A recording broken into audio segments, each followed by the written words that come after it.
Hey YouTube, welcome to a new season of the MicroPod podcast. It's been some time since the guys have been here to do one. I believe our last one was what was it? It was the end of December, wasn't it, guys? I'm Yeah. sure it was. Nope. Yeah, just before New Year, wasn't it? Nope, it was Oh, just after New Year's. was it just after New Year's? I knew it was. It was. I grew a beard. So did I, apparently. Yeah, but we'll go into that in a minute, Mr. Andy Mack. We know we've been away for a lot longer than we anticipated. A few problems for me, and the guys have had a bit more time to get their gaming done because of it. So there you go. That's the way it goes. Family life and all that sort of thing gets in the way sometimes, and I say gets in the way. You know, it's the main thing. So when these things happen, you have to put things like YouTube and podcasts aside and get on with things. But anyway, we're back, new season, and can't wait to get started. Before we go any further, though, I just want to give a big shout out to the guys at Legends of Podcasting. It's a new YouTube channel that started, I believe, about a month ago. And I want to give those guys a big shout out because they've been doing some great podcasts and some great material. They're reviewing all the latest DC and Marvel TV shows and movies. And go and give them a check out because I don't think they're getting the recognition and the views that they deserve. They do a great job over there. So check them out on YouTube and on Twitter as well. I'll leave a link down below at the end of the podcast so that you guys can click on that and check it out. But anyway, let's get on right now.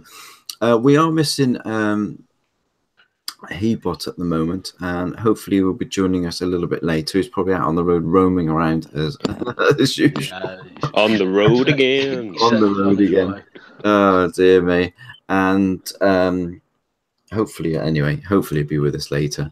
But anyway, we'll get back to the show, and I'm going to introduce Andy Mack first because I've got a bone to pick with him in that picture he's using at the moment. You love it. I love it, yeah. I don't know. It looks a bit familiar to me, and it's not a twin. Anyway, Andy, give yourself a shout out. Tell everybody what you've been up to. Hello, YouTube. And this picture is a comparison of what a real beard looks like to a phony one.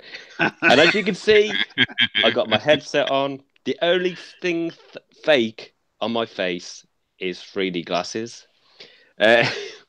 And I can tell you what, they don't work unless the film's on. Do you know how long it took me to super glue those Weetos to my chin? Not long enough. Do you know how long it took me to grow this beard? I put real effort into this. And you go along and you just ruin it. It's not a joke anymore. It is, but I wasn't expecting you to put it up on the bloody podcast. Everyone in the comments section, vote 1 for me and 2 for Chris. Go.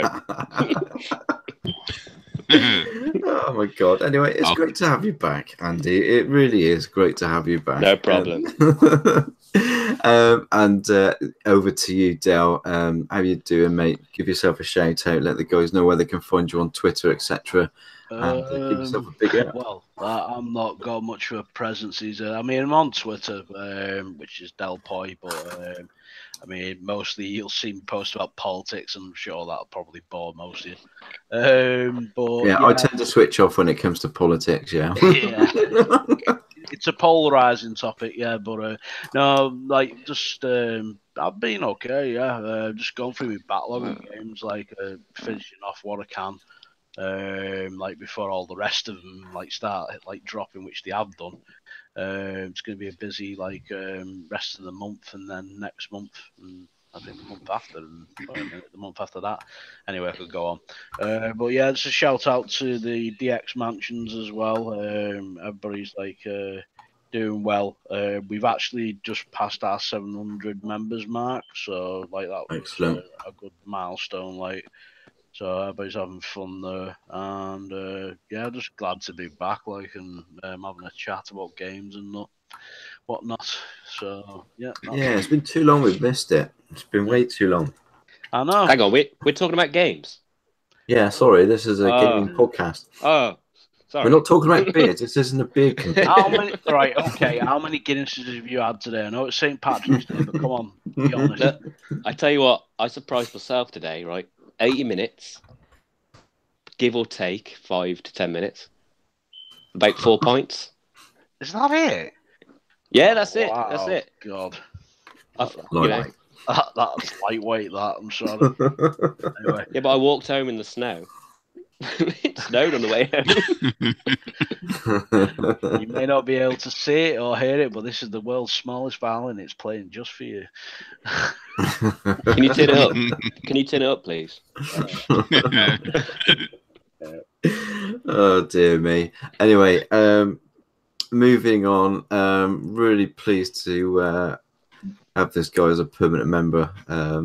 Awesome panel member, and give yourself a shout out, Sherman. Give yourself a shout out, mate, and tell people where they can find you.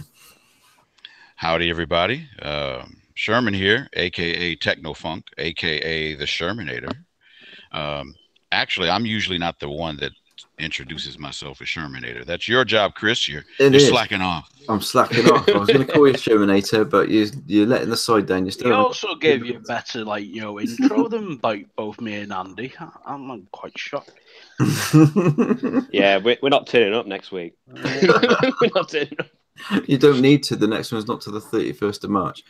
All right. Oh, that was quick. That was quick. I'll give him that one. We're going to sink your ship on Tuesday, Chris. We're sinking your ship. You leave my ship alone. That's my battleship. Oh, wait! I thought everybody was supposed to be on the same crew. No, it's a mutiny. We're having a mutiny now. Yeah, it's like I might try and do a mutiny if I can. I don't know if you can. That'd be cool if you could do a mutiny. That would actually be kind of cool if you could. Yeah. Hey, Ebot joined as well. Awesome stuff. So Sherman, where can people find you on Twitter and on Xbox and all that sort of thing? Well, as far as Twitter's concerned, yes, I do have a Twitter account, and I think I told you this the other day. I haven't used my Twitter account in probably 6 years. Wow. So just so I don't you even know. know if it's Just so you know, they can exactly. increase the character count now. Yeah, you know what? I heard about that, and it actually made me contemplate. Do I want to get back into the fold? I don't know. I honestly, I probably need to check to see if it's even active, because I would imagine after so long they just say, oh, you know what, screw him. He's obviously not interested. But I mean, inside the egg that they start you off with. you know what, they just might. You could very well be right. But so technically I'm on Twitter, but realistically I'm not. So I'll do some research this week, and then I'll get back to you and let you know. Xbox Live, I can be found as Technofunk, TECHNOFUNGK. He's and made of course, late night radio hosting, isn't he? I'm sorry, but that voice is silky smooth. It's great. Hi, you've got to Project Xbox. Sorry for interrupting.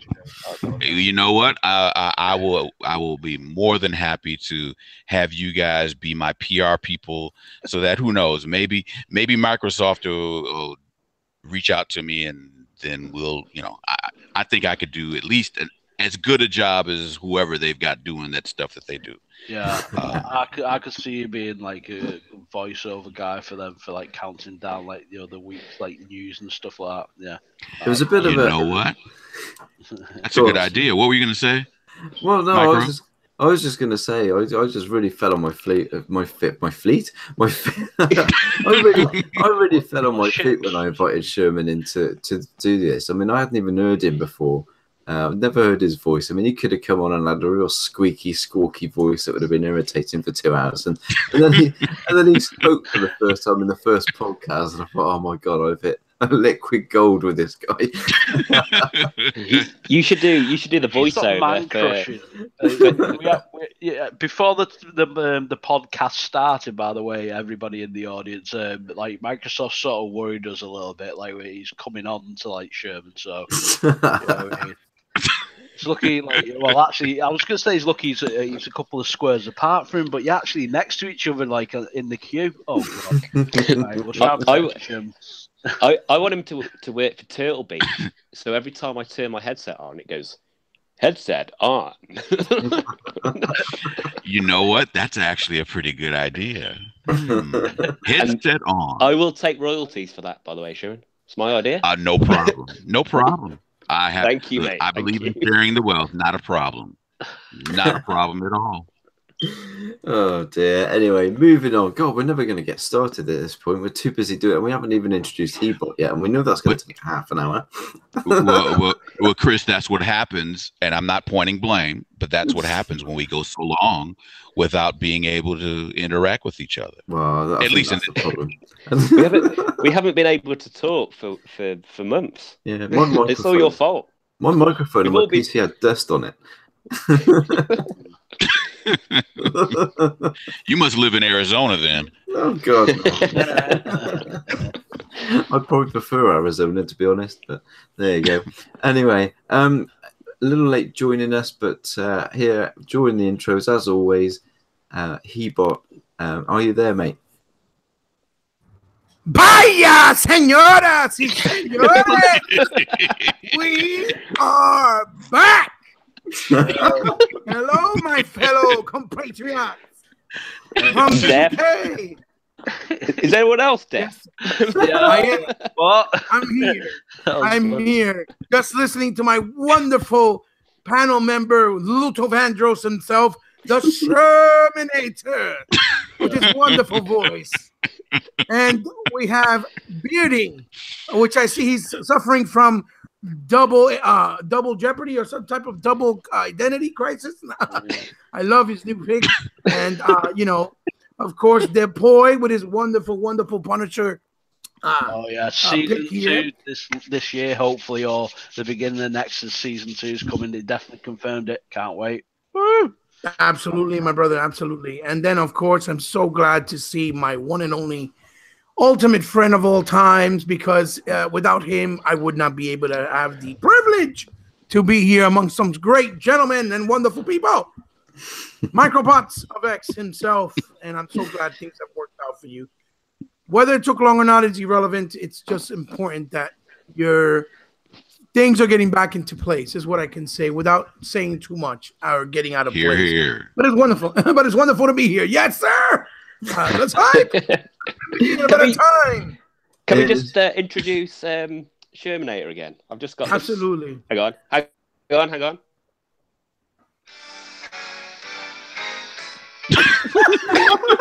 Yes. Oh my God. Do you know what? Beautiful. Just the intros are always a pleasure. I never know what the fuck we're going to get from Hebot, and he never disappoints me. Guys, I've messed up because YouTube might get honours for copyright. Oh, that's true. That's true. You only played a couple of bars, actually. I think you'll be so all much right. love. Yeah, that's all right then. It's all right. It was only 2 seconds. It was only 2 seconds. An absolute joy to have you on, Hebot, and everybody else. It's great to have the team back together. It's awesome. Unfortunately, Insomnitech couldn't join us this evening because of work commitments, but he will be with us back for the 31st of March podcast. So nice. There we go. No, fantastic to be back, guys. I hope you're as pumped as I am. Really looking forward to this. I mean, I've already come back and done the Dragon X podcast with E-Rock and the Welsh Gamer on Thursday. So fantastic job, by the way. Thank you very much. Yes. Yeah, it's great to be back. It was just good. It's like I am now with you guys. You know, we can have a few weeks away or whatever, and we always come back and we're always straight into it. We don't seem to lose the click, do we? We've always sort of clicks back into place, and it's like we haven't been away. But there you go. Anyway, we've got some guys in the chat already as well. DNX78, as always, great supporter. Cheers for joining us, mate. Swirl Halo Storm. He's a new listener, I think. I don't remember seeing his name before. Anyway, thanks for joining us. Some weirdo called Beardy Mac is in there. Oh, dear me. Spoon Man, I know he was watching the other day on the Dragon X as well, so thanks for coming over and joining us as well for this one. And Match Mem, it's great to have you guys in the chat. Thanks for being there, and keep chatting away, and we'll interact as much as we can.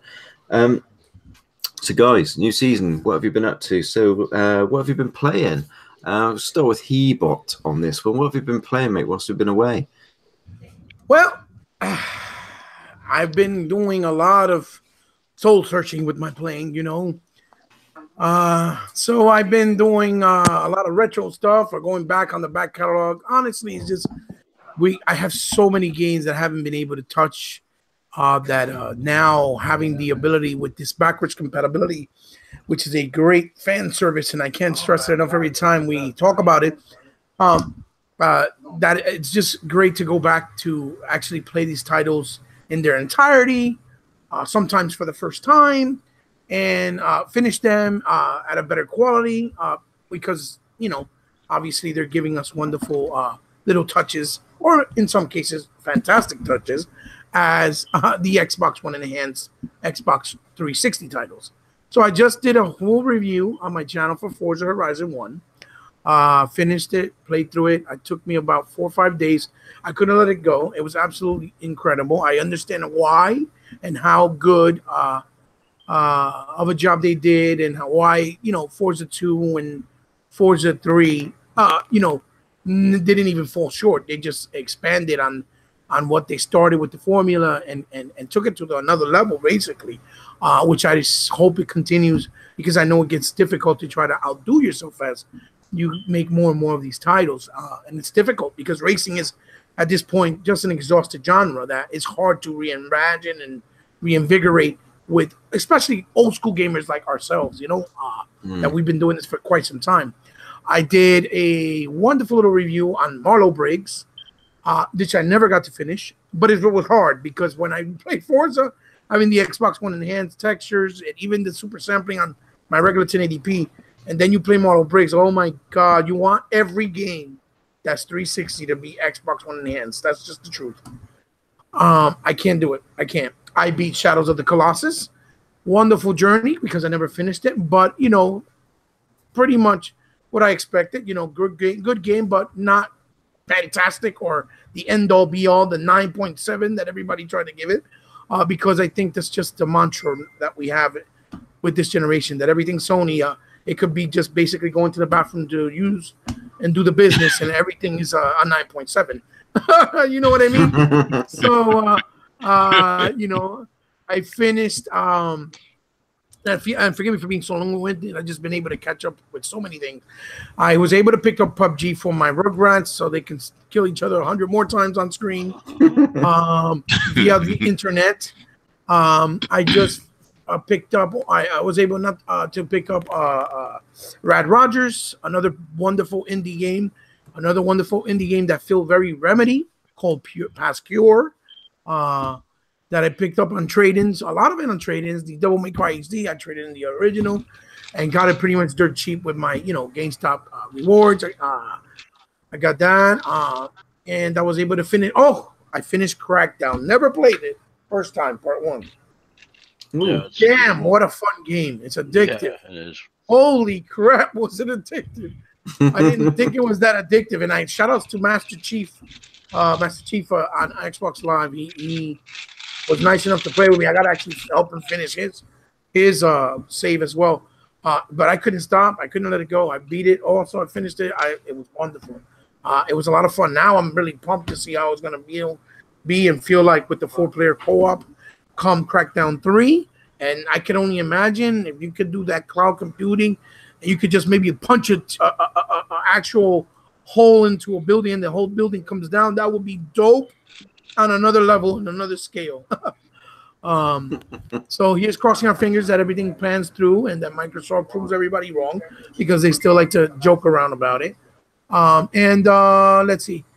And the list goes on and on. I even picked up something like Rogue Stormers, which is an actual OG Xbox game that came out also for PlayStation back in that era. That was kind of remastered. Well, not kind of, was to a certain extent, obviously, because it's a budget title. And picked it up for my son, so I want to dive in and see how that came out. And then hopefully I'll be able to dive into some of those AAAs that I've been behind. Like, you know, I'm looking forward to Evil Within 2, and hopefully, obviously, I definitely want to go into this one, Wolfenstein 2, That's because a I great own them. game. Yes, Great. that's it. That's pretty much what I've been doing. Oh, and I'm doing a run through real quick right now. A playthrough. I'm gonna play through. Sorry to cut you off, Michael. From beginning to end of Local Cycle, because Yes. Here. Thank you. I feel it's a hidden gem that a lot of people hated on undeservingly, obviously. And I kind of want to play it from beginning to end, so people that may see it, that never played it, or that hated on it unjustified without trying it, can actually see that the game is a lot more deserving, right? If you will, then people actually gave it credit, because I really had a lot of fun with that game. All the times I played it, it's just so diverse. Even though it's on rails technically, but it gives you so much diversity that the game is like something that you've never played before. And I've told people, even in the past, if you have a game that you played like Local Cycle, show it to me, because I want to go and play it, because it's amazing. I really do. You know, so that's what I wanted to say. I'm sorry. Go ahead. No, awesome. No problem. God, bloody hell. You always get loads of games in. It amazes me just how many games you get into play, Hebot. It's awesome. And it's great to see that you're still going back and playing some of the retro stuff as well. Absolutely. Can I do one more thing? I have to give a 100% big shout out, even though I did it already. And I can't thank him enough, to my man here, Beardy Andy Mack. Andy McKee did something absolutely godsend and great and absolutely gracious for me and my family. He bought me a controller of Sea of Thieves and was so elegant to send it to me as a genuine gentleman. And I cannot thank him enough, and I will never forget it, and I will treasure it forever. And it'll be my favorite shrine controller for the rest of my life. Thank you, Andy.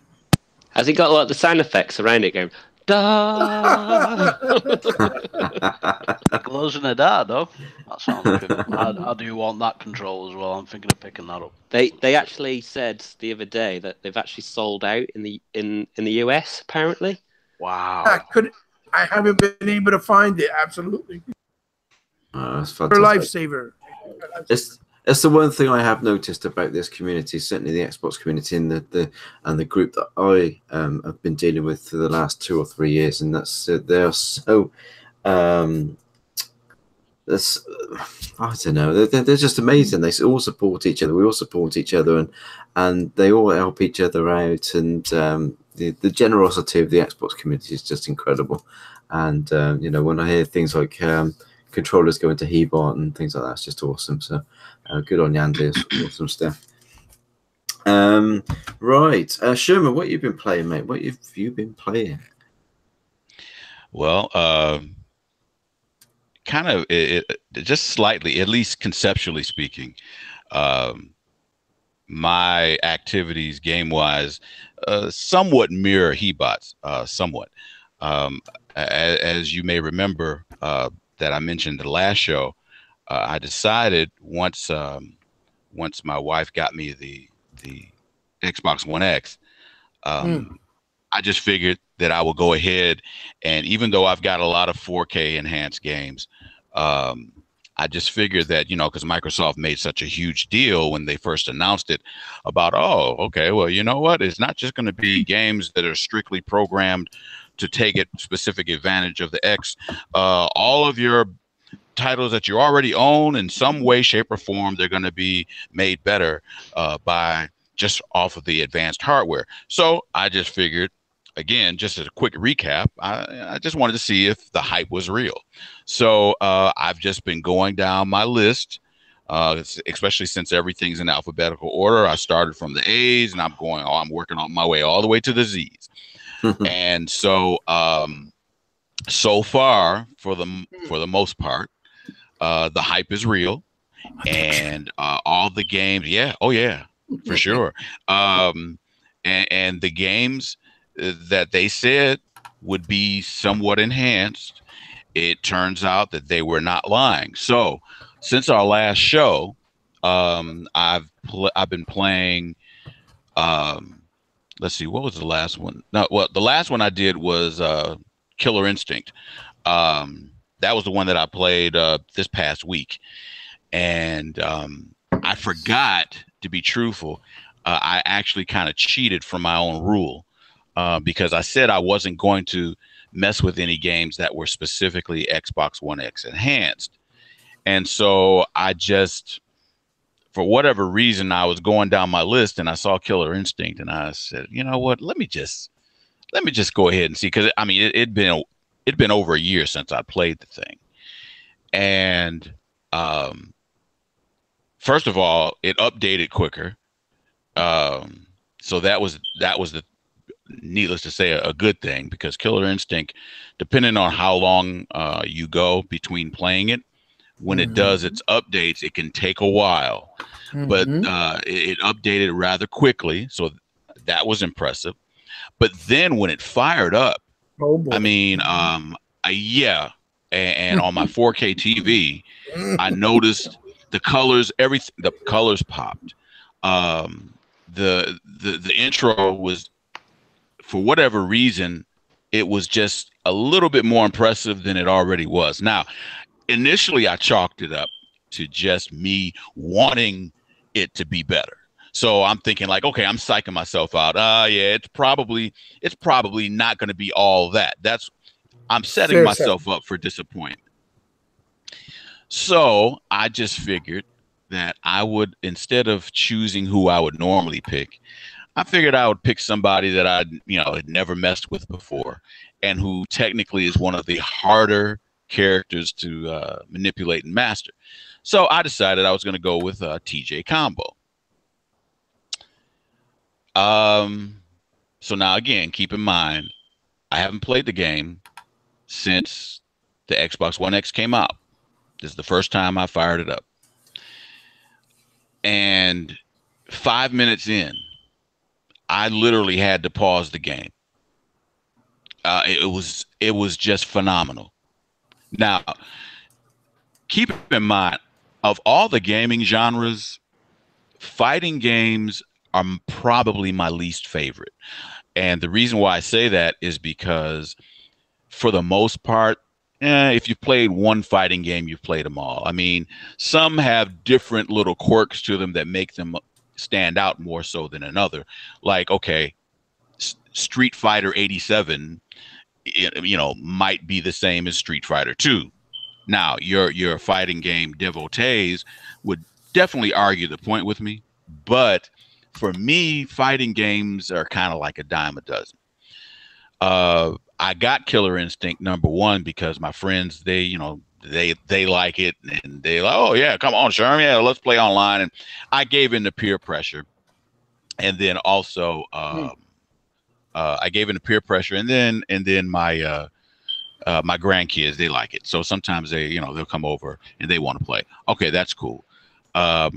But for myself personally, I've never really been into fighting games that much. But Killer Instinct, when it first came out, was somewhat impressive, considering that it came out in 2013, the season 1, and it kind of set a new standard back then. I'd play it from time to time, but again, like I said, I haven't really messed with it that often. But a few days ago, when I played it, I mean, the difference was like, oh, take your pick. It's like night and day, summer and winter, Democrat and Republican. I mean, again, take your pick. It was such a vast. I mean, the animation is smoother, running 60 frames a second. I mean, with no drops. Special effects, the particle effects. I mean, we're talking movie quality effects. Everything about it. Here's one of the things that has always gotten on my nerves about fighting games. When you punch your opponent, especially if you're doing combos, everything can be going along smoothly, but when your fist or your foot or whatever makes contact with your opponent, have you ever noticed that in most fighting games, there's like a 1 second, maybe even a half second at best, a half-second delay for it kind of pauses and then it continues. No matter what move you're doing, there's always that pause usually. Well, the one thing that really stood out for me is that now, with the Scorpio hardware, that pause no longer exists. And to me, it's the first time that I've ever seen that in any fighting game. And so that really stood out for me. I was my initial intention when I fired it up a couple of days ago was just to play it for maybe 5 or 10 minutes, and I was going to move on to the next thing. I wound up playing the game all night, and even to the point where going online and playing, because there's some really diehard people that play that game online. Yeah, there are. Yeah, but and again, I purposely chose TJ Combo. I've never used him before. Now I've heard that if you really put in the time, he's actually one of the better characters. But that just never appealed to me. But a few days ago, I was wrecking fools with him. It was just ridiculous. It was. I surprised myself, and I'll be honest. In the spirit of full disclosure, I think a lot of it, 75% of it, had to do with the Scorpio hardware. The other 25%, just being truthful, I also played the game for the first time with my Elite controller. I think that had a lot to do with it too. So between the two, the Elite controller combined with the Xbox One X Scorpio, it made me realize that it would have been the icing on the cake if Microsoft had included with each Xbox One X an Elite controller with it. That would have just been an undeniable value, because the two, it's like ice cream and cake. They just go hand in hand so well. So anyway, I could go on, believe it or not, longer than I just did talking about that. But Killer Instinct was very, very impressive. It actually reignited my interest in the game. Before that, I spent a lot of time on Hypervoid. Now, Hypervoid, I guess for those who've never really paid attention to the game, Hypervoid can best be described as a combination of Tempest and the old school Gyrus game.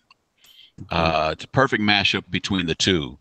And it was okay on the old school Xbox One, but on the Xbox One X, the hardware advantages are just prevalent. I couldn't put the game down. In fact, I finished the game. It took me probably 3 weeks, and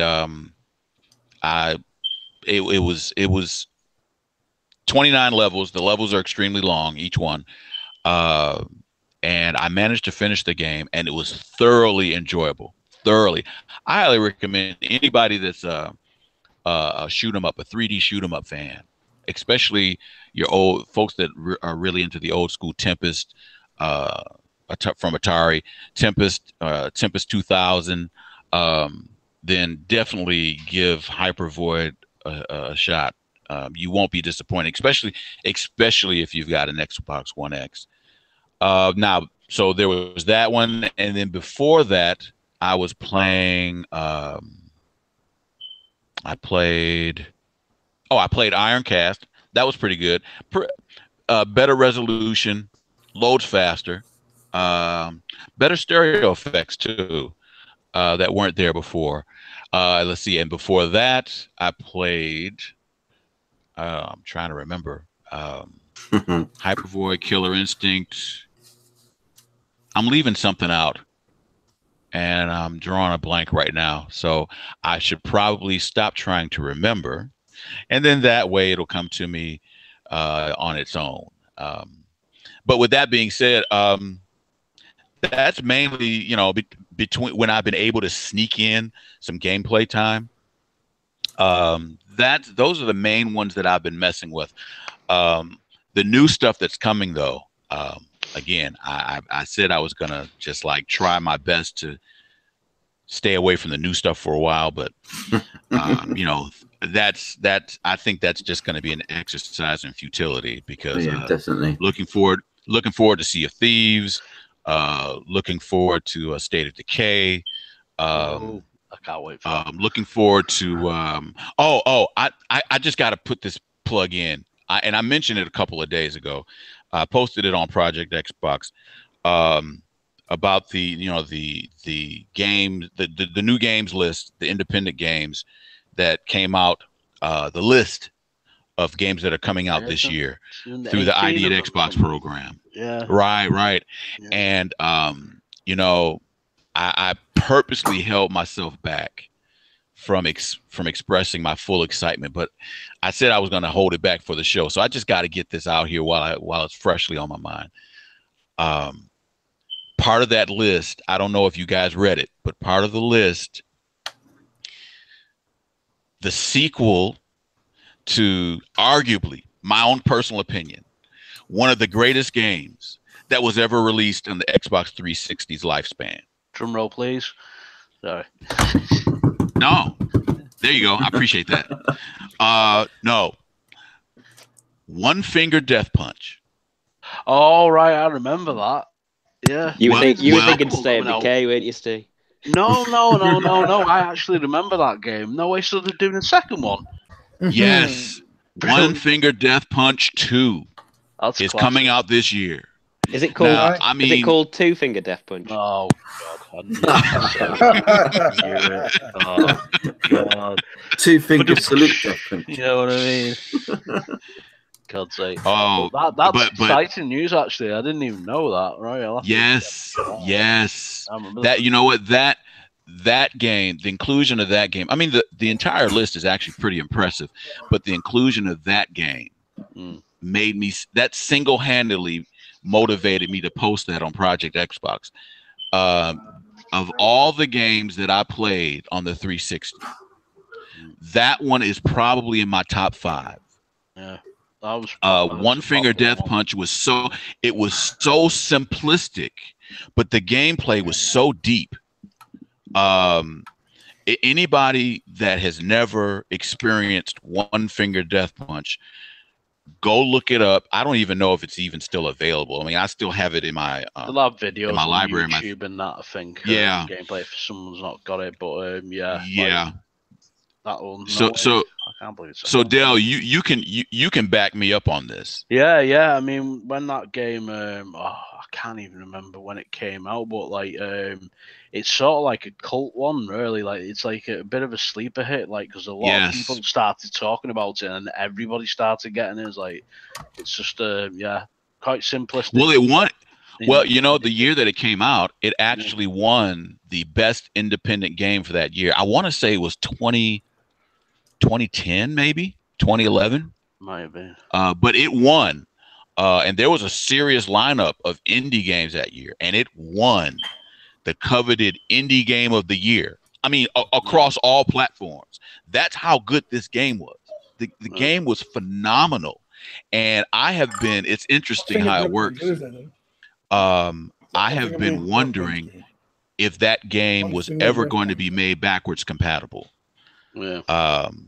But if they're coming out with a part 2, I'm going to be all over that. Wow. I mean, really, that game, I can't wait. I'm thoroughly stoked for this game. It was like really interesting just because, like, obviously, I mean, the title sort of Wait, says it did all. you actually play it? But yeah, like just the way you had to, like, the controls were quite, they were simple, but it was also it was a technique that you needed to get right. Like, it was yeah. Extremely deep deep technique, timing. Timing, you got to have it perfect. Timing was just wow. Yeah.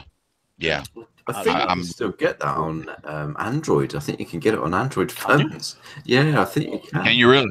Yeah, so it's probably on iOS as well. He hears as he hops on his tablet. That game came out like on only mobile or something? No, it was on Xbox 360. That one. No, it was on Xbox 360. Oh my God, you're joking. No way, it is. It's on Android. Right, install. Thank you. Look, I've done a favour, look. I've done a favour. Thank you. I didn't, you know what, Chris? I didn't know that, but I'm gonna look that up. Oh wow. Yeah. And it's free. Yeah, it's a free game, yeah. Oi, oi. Yeah. It's just got in-app purchases, but oh wow, I can't believe it's on Android, man. You can stick the checks in the post. Thanks. Right, yeah, no, thanks for the remind. Like, Yeah, thanks checks for in the reminding me. mail. I didn't even remember. Like, I didn't even know they were doing a second one. It's addictive game, that. So yeah, I love that. Is. That's going to be one that everybody plays in. With branching paths. So all of us here, we can actually go from start to finish on that game, and each of our experiences will not be the same. I mean,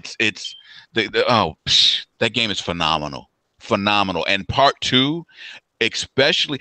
Oh, and Dill, just so you know, since you know you've experienced it, they said that part 2 is going to be Xbox One X enhanced. How are they going to pull that off? I mean, seriously. Have some good effects in it. Then I mean, the effects were like pretty damn good in the first one. Yeah, they were. The effects were already unbelievable with the original, but part 2 is going to be enhanced for the Scorpio. Oh my goodness, this is just going to be mind blowing. Well, hopefully, I mean, it's like enhance more. Well, you could coin the phrase like enhance it, like even more the effects that were like actually they're present already. Like if they can give it the full bloom, like the color like gambit that we're using, like say HDR and stuff like that. Sky's the limit. That game could look absolutely like amazing. What do you say? Yes. Cool. Yes. Cool. Right. Well, let's find out, because we've still got to find out what Del and let Andy go first. Andy, what you been playing, mate? Hang on, I'll just get the list.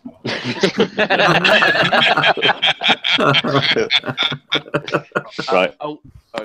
I'm right. So, from last time, I've been playing a little bit of Ori and the Blind Forest. Now, that game where basically the fat guy eats all the food and then you've got to save the day. That's what I got from it anyway. I'm playing Assassin's Creed Origins, the first DLC.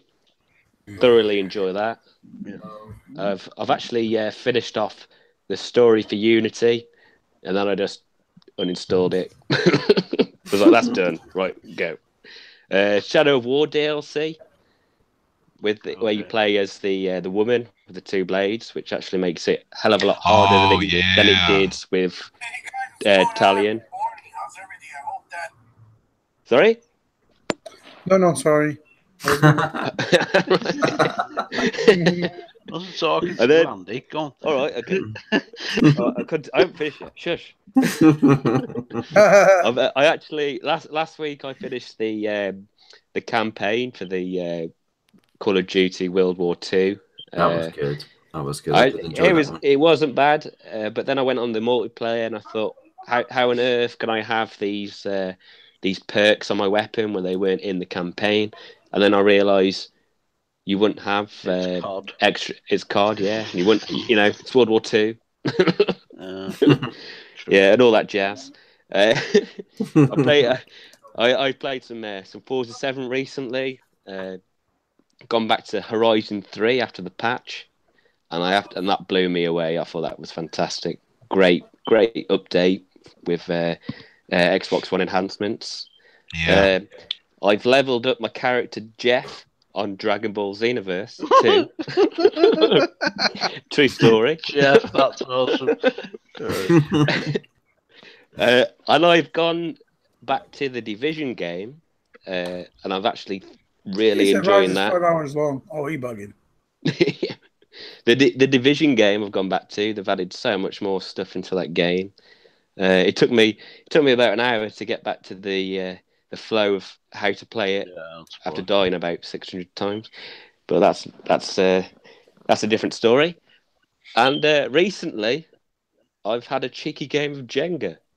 Oh, Awesome. Yeah, not on the console. Oh, right. I was going to say, where did you get this game of Jenga? I want to play it. I was all excited then. I thought we had an idea Xbox Jenga game.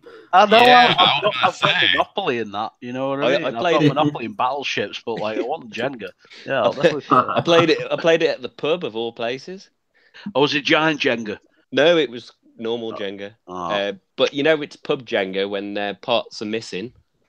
Oh, We yeah. didn't know what the level started at, but we said, right, we didn't do winner buys the next round. We did loser picks the shit up. Put it back in the box.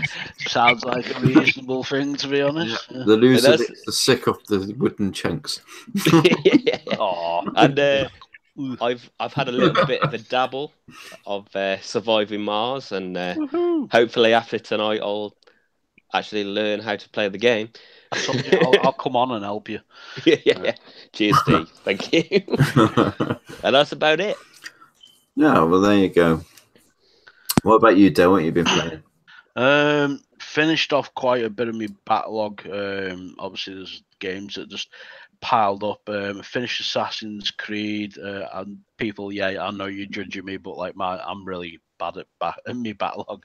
So finished Assassin's Creed, The Evil Within 2, which was fantastic. Can't wait for the third one. There better be one.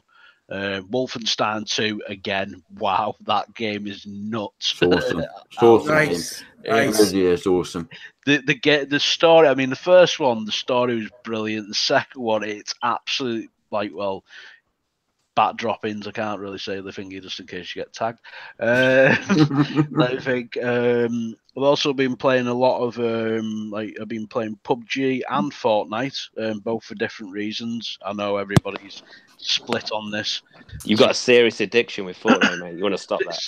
See, people have got like a split on this. It's like, oh, Fortnite's crap or PUBG's crap, but I like them both for completely different reasons. But one other game which I know I'm bound to catch some hate on from Kojima fanboys, Metal Gear Survive. I'm right at the end of that now, and I've got to admit that is a really good game. It's a very, very good game. Like, I was surprised, and they do put Snake in it in some points, and they do it to take the piss. So if you really like Metal Gear, don't play that game.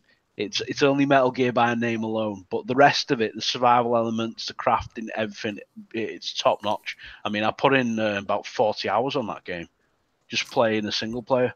So for 24 quid, I'm sorry, that's a bargain. So and the most recent one, which I cannot get off at the moment, it only came out the other day, Surviving Mars. Wow. That game is something else. I'm just addicted. Like, I like City Skylines. I think it's by the same people, but obviously with it being on Mars, is a lot to take into account, which, like Andy was saying, he's trying to figure it out. And I was the same. Within the first couple of hours, like, how the hell do we do this? How the hell do we do that? But after you start to figure it out, and everything clicks into place, then you start it gets easier. But Surviving Mars is just amazing. I've got 2 colonies at the moment, and they're mining for me. So I've not had anybody catch anything yet. We need quarantine domes. we need to call you Steve Elon Musk. Yeah, I'll tell you what, Elon Musk is one of my heroes. That guy is just such a visionary, and of course, obviously, it was sad that we lost Stephen Hawkins, another visionary, another great scientist. But yeah, Elon Musk is amazing. That guy just pushing the boundaries. So, but yeah, I've got to admit, as soon as I was playing it, I did feel like, oh, I'm Elon. Yeah, I'm gonna create my own little colony here. But other than that, I'm just waiting for Sea of Thieves. I can't take it. Weight's killing me. But other than that, just playing a bunch of games. But I've got to admit, really addicted to that Surviving on Mars, Surviving Mars. I've got to give that one a look. Actually, it does look quite interesting. Well, I'm going to help Andy out because, I mean, like you were saying, it is really hard in the first couple of hours because she's trying to figure out what you need to do. and the controls. It doesn't hold your hand whatsoever. The game, it just throws you right in. So yeah, it's a bit old school. So Dale, there's no tutorial. There is a little bit, but it's, to be honest with you, it's not that helpful. The tutorial is basically, hi, welcome to Mars. Yeah, basically you land the rocket, but I mean it's really good because you can get like sponsored by like a certain company, and they'll give you a certain amount of money, and then like you can go into this menu where you can buy rockets and fill them with cargo or passengers. And they take a while to stock up, while you're building other stuff and like discovering like water. You got to discover building like supplies on the surface that you got to mine. Then you got to build yourself up to like start mining this like rare metals, which you send back to Earth to sell for money to buy like more supplies, so you can build more stuff. It, like I say, it's just very. If you love SimCity, it absolutely blows it out of the water. It really does, because it's on Mars. It's awesome. Like, I've got a meteor shower coming in the next like couple of hours of gameplay, which I'm not looking forward to. I bet my dome's going to be knackered after that. But yeah, other than that, yeah, really great game. Apart from that, and in the trailer it had UFOs. I can't wait till I get to that part. You haven't found Matt Damon, have you? No, he's not making. He's food potatoes. Matt Damon. Matty D. Well, for me, I mean, I haven't had a great deal of time since Christmas to actually do much gaming. But wait. Let's do this appropriate, MicroPods, since you're the host. So, MicroPods, what have you been playing since you've been gone? Get your list out. Get your list. I had to. I'm sorry. I just had to. No. Excuse me. Let me just get my list out. Oh my God. Hang on.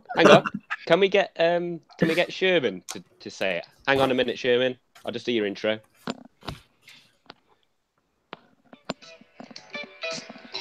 And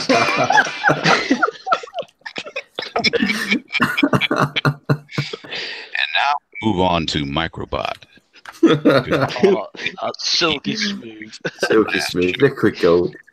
Update us on It's just a mad ace. What am I doing? So I haven't really had a great deal of time to do any gaming. So what I've been doing is mainly games that I can pick up and play. So I've been playing a lot of PUBG. I've been playing a lot of World War II Online. And something that I've been loving playing at the moment is Ghost Recon Wildlands, Ghost War, which is the 4v4 online multiplayer, which is an amazing game add-on that they've put onto it, this 4v4 PvP. If you haven't tried that yet, guys, do so. It is just so good. So I've been enjoying that, but that's been about it. And I've just started today. I've gone back to Far Cry 4 to get me ready for Far Cry 5, because I'm definitely looking forward to that. And that's it, really. That's all I've been playing. I've just been playing multiplayer. I'm getting old. But obviously now, hopefully, touch wood, more time to myself, so I'll be doing a lot more gaming and get my gaming back and going, which leads me on to the next subject, really. Now we've got off the what we've been playing. This is the game that I can't wait to get hold of. I can't wait to play, and I know I've only got to wait till Tuesday. Me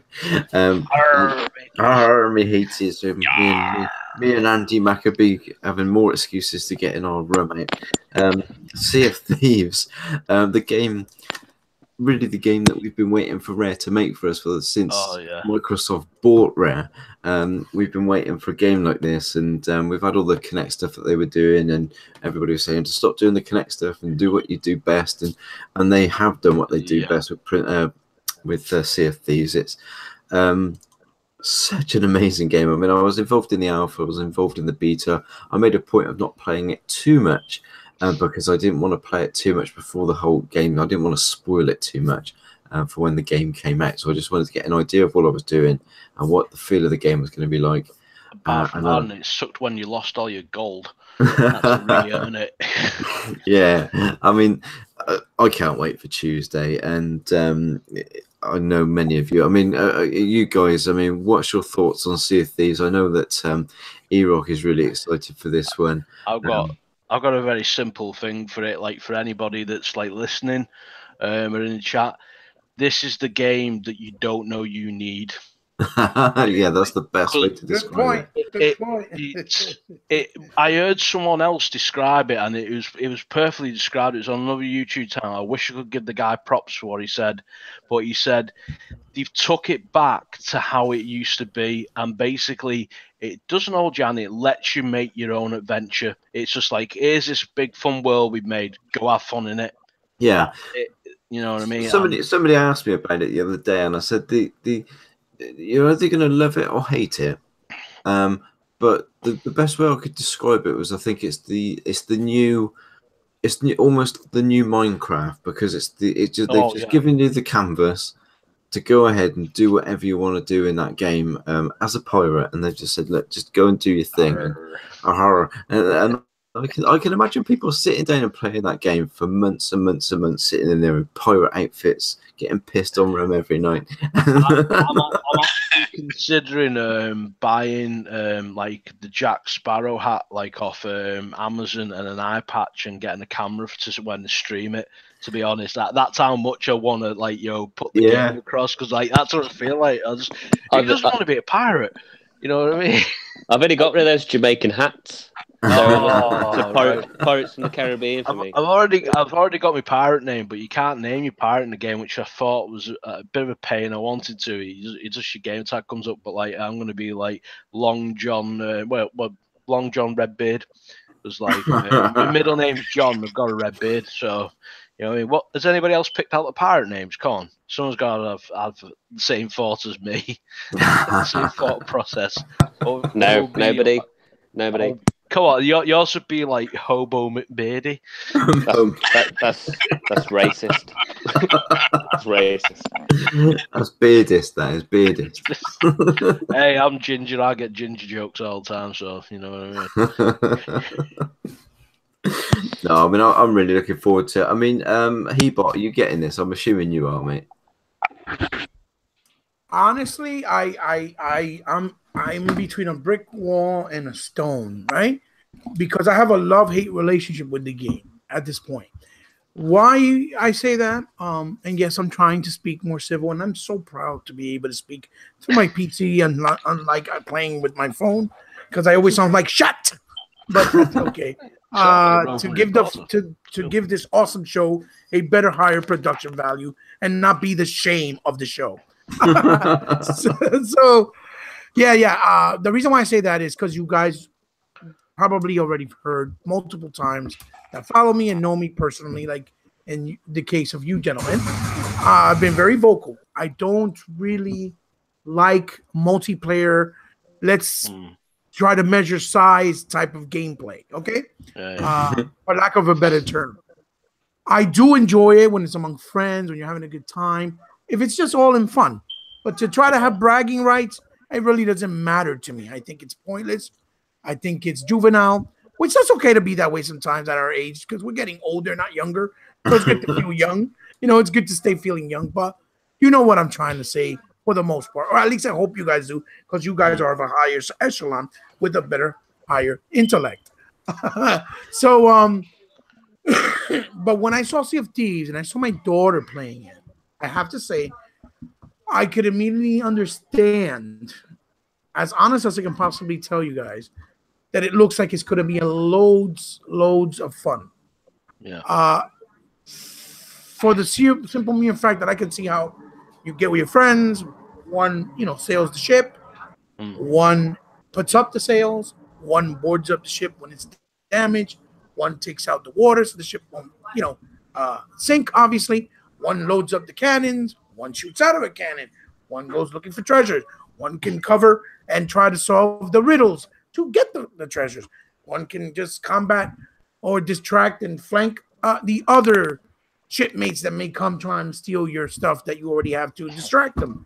It's so much potential. Yeah. Or one can just get drunk, vomit, and then throw it in another mate's face.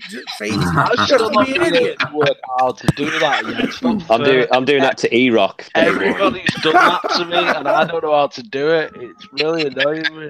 I don't know how you do it. Well, I mean, it's so juvenile, but it's so much fun. I guess it's what makes it a unique experience, definitely, and that's what makes it special, because you can, experience these things and with innocence, without any harm, and have a good time at any age.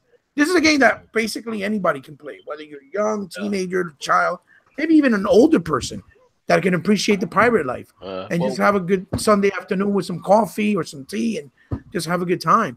I really think it's going to be successful. Go ahead. Sorry about that, Hebo. I didn't mean to speak. No.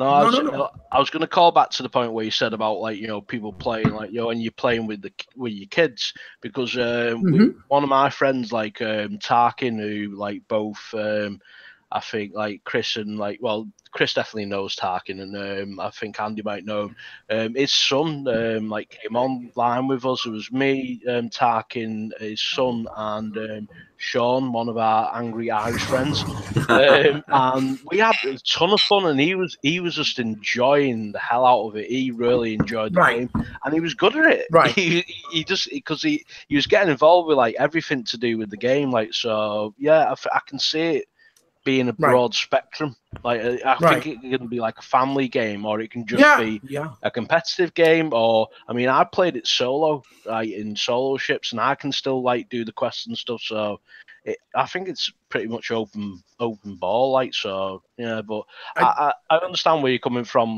from the perspective of sometimes it might get a bit boring if you're constantly getting cannon to death, you know what I mean? Right. Eventually, I understand that.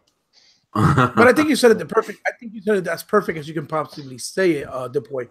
It's one of those games that could be taken seriously and the level that you play with your friends, right? Like us, let's say if we all get together, which I hope we can at some point, with being that our time schedules are so different. But I really hope, even if it's for one time, we can get together and just have a good time. Or it could be one of those games that I can sit down with my family and just even my wife, just sit down and say, hey, let's have some fun and let's play, let's try it out. Because it doesn't take itself serious, but it's different. It's not just let's get in there, let's compete, let's be better than the next pirate group. You know what I mean? It's not about that. It's about exploration. It's about survival, because if the Kraken comes on attack, how are we going to survive? How are we going to kill this thing? I'll be honest, I'm probably going to crap my pants when that first happens. You know what I'm going to do? Wait, you know what I'm going to do? When I see the Kraken, I'm going to release my Your Kraken? My Kraken run, by the way. I'll release mine. Kids show. Yeah, that's funny. Go ahead, Andy. I'm just keeping it, above board, because let's be honest. Above board. This is a family show. See, right. I said it first. Yes, you did. Pirate puns going in I'm sorry, but it's making me giggle. No, that's funny. That's funny. I guess to answer your question, Michael, but I think I'm going to end up either picking it up also through Game Pass, obviously, so that I can play it, and also an actual copy of it so that I can own. I don't know if I'll be able to do it right away, since it is a lot more pricier, and I think State of Decay is a little easier at this point to pick up because it's $30. State of Decay. But I think I'll end up buying both, because it's a game that we could go back to and invest with your family, just have a good time. As long as those servers are on, I don't see it dying off right away. I don't know how much longevity I'll have, because a lot of people may not like pirates after a while. What I don't like, real quick, if I can, if you allow me, is that people are already trying to compare it to Bones and Crossbones or whatever. Skull and Bones. Skull and Bones. Right. Yeah, it's nothing like that. From Ubisoft, which I would probably enjoy maybe a little bit more because it has a more mature tone. But to be fair, Skull and Bones, I believe, is only in the boat. That's what they said. It's just sailing on the ships, and you have ships battles, pirates to pirates. So because it's just that, it's not even on the same league because you could do so much more Right. in Sea of Thieves. Right. You see what I'm saying? So that's to be me being honest. You can't put it on the same, pedestal because it's beyond that. Because it's so much there to offer and so much that they're going to implement based on what they've told us that it's impossible to say, oh yeah, you can compare. No, it's not comparable. It's two different games. The other one is more just about the battles with the ships, and that's it. So yeah, but I'm looking forward to it. I hope it does well, and I hope it does well for a lot of reasons. So Microsoft can have another game on their repertoire, obviously, to be able to show off, and they can say proudly, oh, this is our IP, unlike PUBG that is having success, but it really isn't theirs. You know what I mean, per se. So they can't really brag about it in that sense. They can tout it, but they can't really brag about it personally on a more personal level, like they can if they have the same type of equality and success with Sea of Thieves. So I want them to succeed because if they have money and it makes money, listen, that just means more games for me and more potentials for maybe beat 'em ups finally coming back. Because I beat 'em up genre is dead in the water right now. I'm waiting for Raging Justice so badly. So yeah, that's pretty much how I feel about it. And how about you, Sherman? Are you picking it up? Yeah, actually, I'm glad that Heba brought up the subject about Game Pass because, I had the trial to Game Pass, and I toyed around with it for a little bit, not as much as I'm sure most people have, simply because a lot of the games, I would say half of the games on Game Pass, I already own. So, it's kind of, for me, it's kind of like, I mean, I can see where it's definitely, it has its value for people who don't already own the titles that are listed, even though they're adding titles all the time, they're rotating them. But the fact, what really made me stand up and and do a double take is when they announced that all of our first party games are going to be available on Game Pass day one.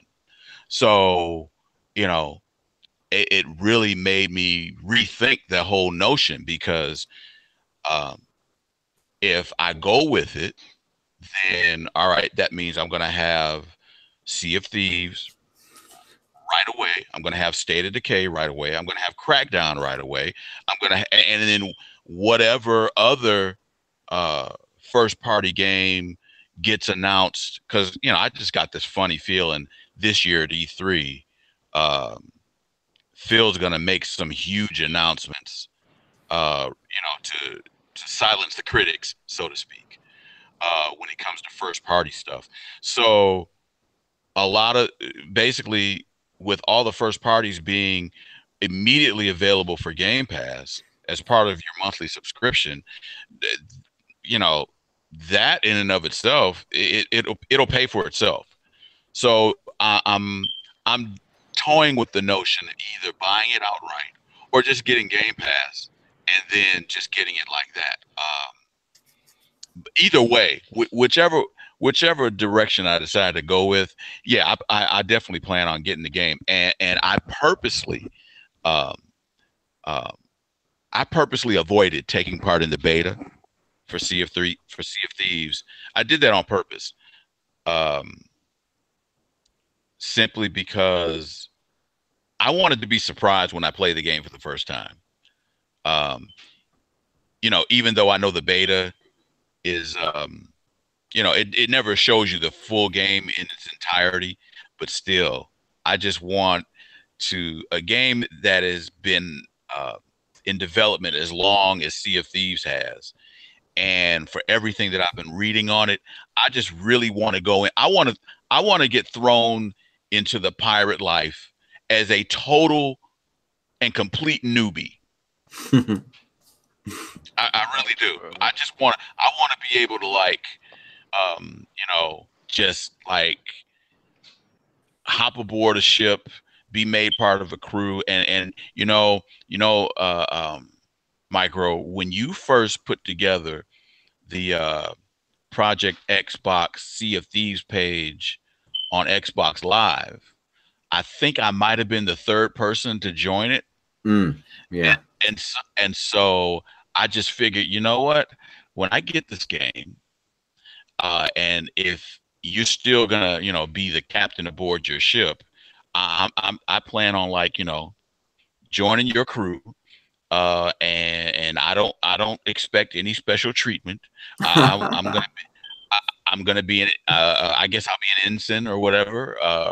And if I gotta swab the decks, and clean up the poop, uh, I'll have no problem doing that initially. But now, if I just if you just that's going to be my job, then that's when I'll probably start the whole mutiny thing. I'm not really supposed to be telling you this ahead of time, am I? I mean, No, I'm kind not of ruining really. the surprise. Well, Yeah. I've got a surprise for you as well. Your character name is going to be Roger the Cabin Boy, so you're going to be all right. Steven Staines. Yes, it's not me. It's not going to be me. Captain Pugwash was legendary. Oh, God. But yeah, I definitely plan on getting it.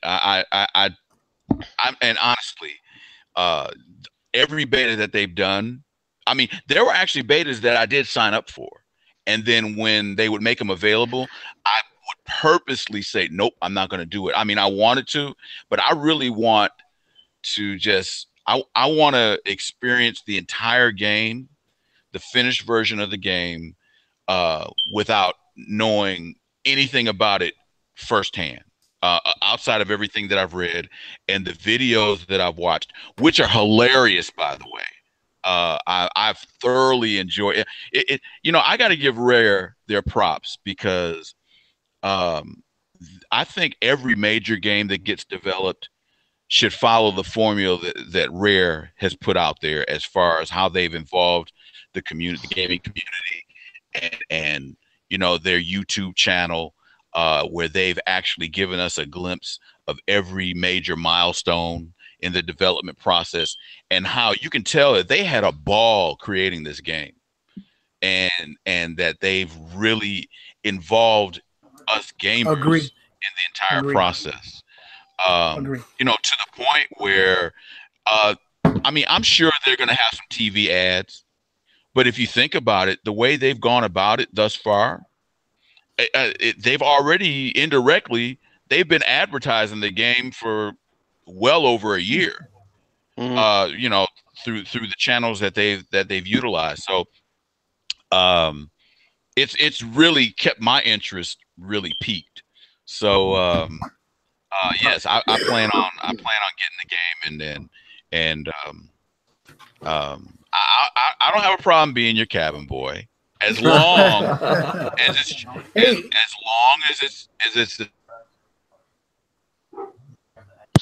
dental. Otherwise, it's going to be a sword fight. Otherwise, it's going to be a sword fight. I'm just letting you know. In the literal sense. Yeah, exactly. Hey, could I add something that I forgot to talk about, mention about Sea of Thieves? I don't know if it's okay. Oh, yeah, jump in. I'm good. No. Shout outs to the Tick podcast. Over there with Mark Woodland. I think they had an interview with one of the gentlemen. I forget his name. Yeah, one of the main creative directors, I think. Right, and I think one of the things that caught my interest the most, me personally, is that he said, he said, due to the fact that Sea of Thieves seems to have the potential to have enormous success, or at least a good success, it's a good thing for them, because it can give them the opportunity to create not only more new IP in the future for Microsoft, right, or for their company as a whole, but that it will give them potential to bring it's like Conquer, Banjo, and I think he said Battletoads. He was a quote that he said in the interview. So it's a good thing that's the way I look at it, kind of, as well. Like, if the game does well, it opens up the doors and venues for other things that people have been longing and wanting for such a long time. Sorry, just wanted to bring that out to you guys. Yeah, no, it's a good point. I mean, Rare, were probably one of the, well, they were the biggest developer for Nintendo, weren't they, at one point? Right. The games that Yes. they were bringing to the Nintendo 64 were amazing, and when Microsoft purchased Rare, everybody was like, "Oh my God, we're going to be getting Rare games," and you know, albeit we did, but they were sort of aimed at the Kinect, and they were really trying to push the Kinect, certainly on the 360, and that was where Rare were, and they were the games that they did were amazing. I mean, the Kinect sports games, I mean, you can't fault them for what they were. Good. The technology were amazing, and I had so much fun with those games with my family. They were amazing. But we always wanted that next thing, and Sea of Thieves, I think, is at last their swan song. It's the game they've always wanted to make. Real fun fact, MicroPods, to add to what you're saying, if I may. Rare, last generation, to be honest, and that's not no shade or me trying to be a fanboy. Rare made more new intellectual properties than any studios on the competition side. Yeah. And that's a fact. Even though they may not have sold well, even though they may have been niche, even though it may not have been for everybody's cup of tea, they made more intellectual properties last generation than any developing studio on the competition side or on the competitor side. And that's a fact, you know? Yeah. Yeah. I mean, wow. I mean, Tuesday. That comes soon enough. I mean, Del, I mean, I know what you and Andy think anyway, but I'm going to go to you both anyway and to get your views over. I mean, Del, I mean, what's your thoughts on Sea of Thieves? You getting it on Tuesday? Oh, well, God, that's a tough question. Yeah, I've already got it on my dashboard, mate. Same as like I bought like State of Decay as soon as they released a date for that. Like I bought it on the 6th of the Ultimate Edition. Like I mean, the Sea of Thieves, like I waited, like, and this is the only like bone I've got to pick with them. Is like I signed up for the Insider Ring, like the Insider program, when it first started, the very first day, and I only got into the alpha in the December when they started letting everybody in.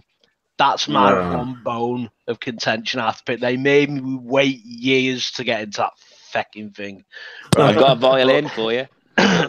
Anyway, but in all seriousness, like it's one game that I've really been down to have a play of, and like when been playing in the beta and everything, I've done quite a lot, to be honest. Like I mean, I've exploded a ship, which was awesome.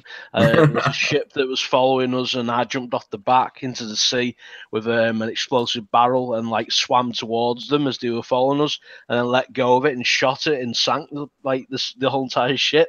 Which was, I managed to pinch a ship off of like someone had docked up at the same island, but nobody was on it.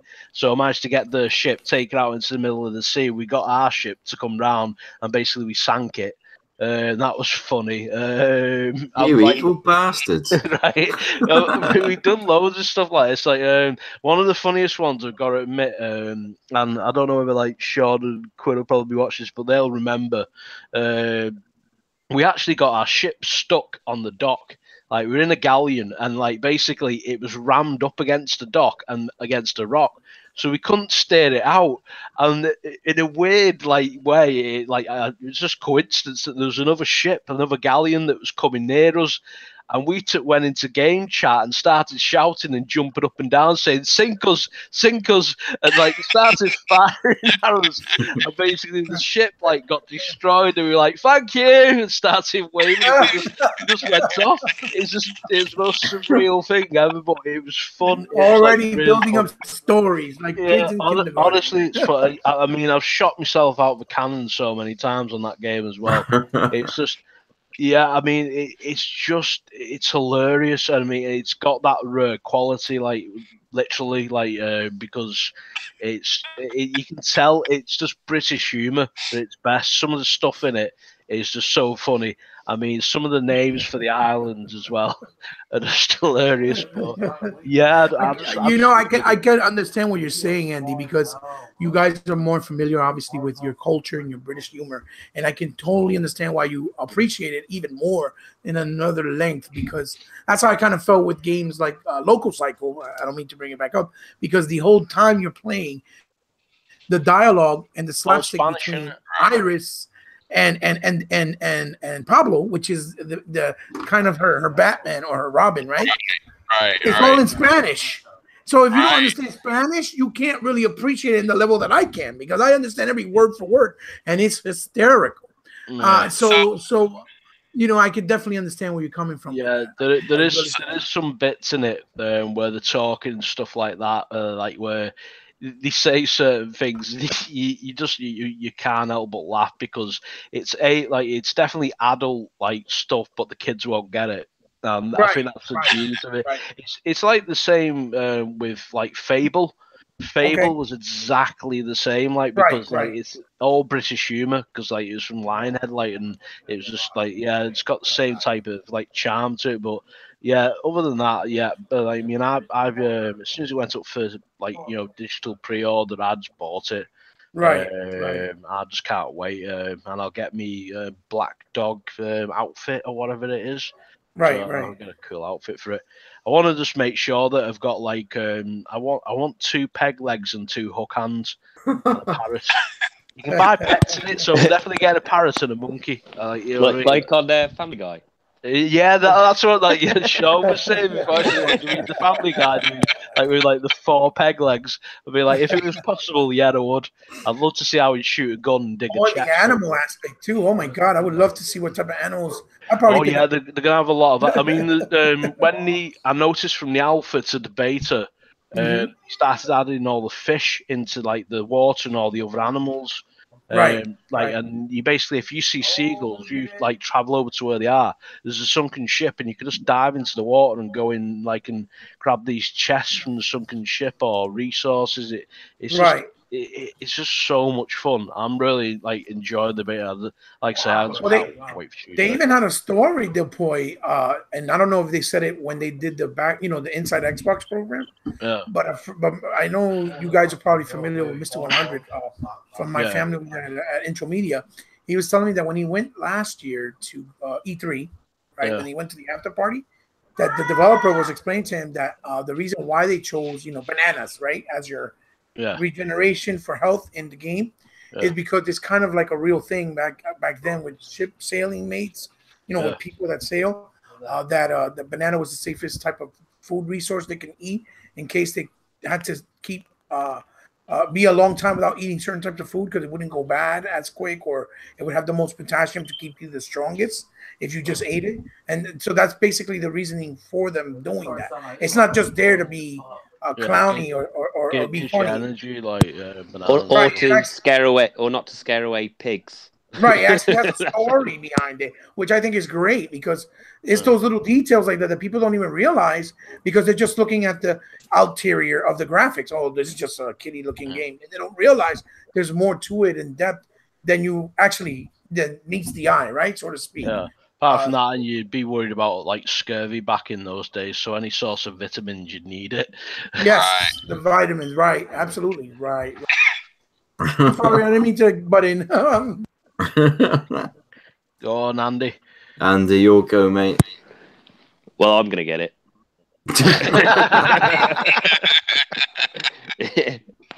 mean, I played the beta, right, and someone said to me, "Oh, someone fired me from a cannon." So I went, "All right," fired him from a cannon, and then I went to everyone. Right, I went into the water, right, and I went, "Right, guys, lift the anchor. Let's go, go, go, go." Just leave him there. Yeah, they can go back on your ship easy, like with the mermaid, but some fun to be had. I tell you what, the one thing I like about it, and you've probably seen some of the pictures I've taken on it already, is that before they did the 4K enhancement beta, I took a picture and it just looked great. Oh yeah. And then I took another screenshot, and you can clearly see that there's so much more brightness in that image. That's what I like to see. It's an obvious change in how it looks. I think it's going to be a great game to play with friends. It's going to be fun. It's like you said before, you can create your own laughter, your own enjoyment, and stuff like that. And use your hurdy-gurdies as well. Yeah, and I'm going to be talking pirate the entire time.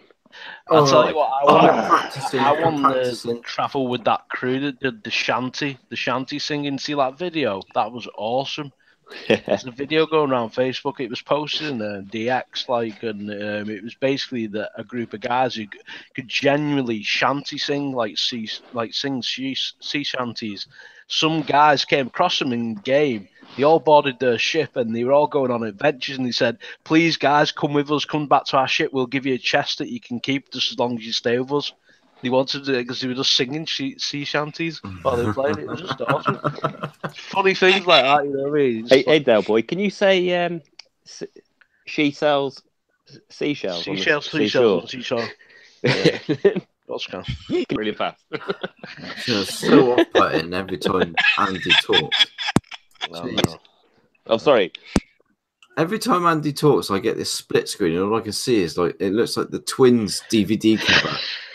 And okay, who's Arnie and who's Danny? Danny DeVito's on the left. Oh, that's funny. Yeah, but my hat's not green. Yeah, but that's because I was on PUBG and I was doing some special activities. Covert. Of course you were. Activities. That's what you call it, is it? Oh, Jesus. PUBG, though, 5 million. Yes, we were going to bring this up, weren't we, mate? We were going to 5 million in 3 months. 5 million in 3 months. And it wasn't initially on the list of things we wanted to talk about tonight, but Del said we should bring this up. So can we just go give it quick props? That is amazing. Can we just go 5 million? Boom! Yeah, 5 million. That's all needs to be said, really. 5 million in 3 months, boom, for an unfinished game. Yeah. Unbelievable. Now let's keep in mind, fellas. Let's keep in mind, because I've already heard a couple of naysayers. let's point out the fact that 5 million number is just on Xbox. Yep. That number does not include PC. No. Completely separate. That is just Xbox. Yep. So if you do the math, and you know what, I believe, I want to say, Hebot, you mentioned this before that number came out. It might have been a couple of weeks ago. I saw you posted somewhere in a PUBG discussion where somebody had brought up this comparison thing about, it's gotten so old now about, Xbox doesn't have any games and Xbox doesn't, and I believe you mentioned the fact okay, yeah, all right. So if you're really buying into that logic, then go right ahead. But keep in mind that the games that PUBG. Well, no, PUBG, but okay. You included PUBG into the discussion, and in your comment, you mentioned PUBG. You started with PUBG, and then you brought up Cuphead, and then you brought up, I think you brought up Forza. Yes. And right, and you stated that, well, okay, if that's really the notion you want to go with, that's fine. But keep in mind that between PUBG, Cuphead, and Forza, the sales of those 3 games, yes, the total amount of those games being sold outstrips the overall number of games that have been sold on the competition's console. Right. Mm-hmm. Just those 3. Which and the individual you were having the debate with, it pretty much shut them down. I mean, I don't think that's what you were trying to do. Right. But hey, facts are facts. So with the number that came out a couple of days ago about PUBG hitting that 5 million mark, I've seen in various spots on the interweb, somebody say, "Oh, well, that's a combination of Xbox and PC." No, it's not. That's just strictly Xbox customers. If you throw in, honestly, if you throw in, I don't know the exact figure, but let's just say add another 3 million if you throw in PC. So you're looking at 8 million, and I'm just being conservative. It might be if you combine PC with Xbox, but the simple fact that 5 million. So think about this for a second, fellas. If PUBG has 5 million players online, on Tuesday, when Sea of Thieves drops, I mean, look, we all deep down, we know Sea of Thieves is going to be huge. So I'm really hoping that the tech heads at Microsoft have really beefed up their servers, because Xbox might crash. Yeah. Xbox Live could go down. I mean, you're talking already 5 million on PUBG, and then who knows? It might be 5 million playing Sea of Thieves. Yeah. I don't know. I mean, it's just a thought.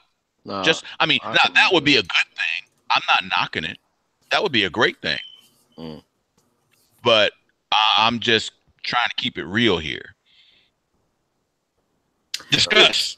Well, I don't know.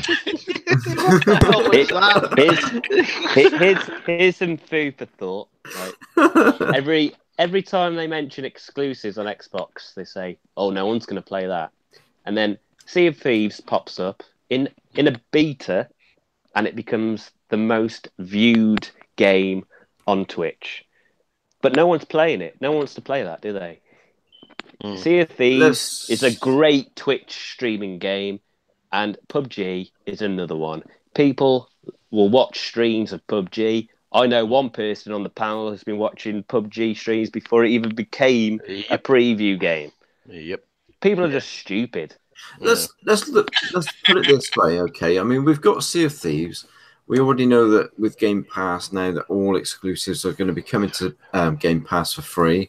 Yet Sea of Thieves is still the top-selling game on Amazon at the moment. It's number one. Right. Right. So, I mean, this brings us into our next subject anyway, because the next thing we're going to talk about is Game Pass.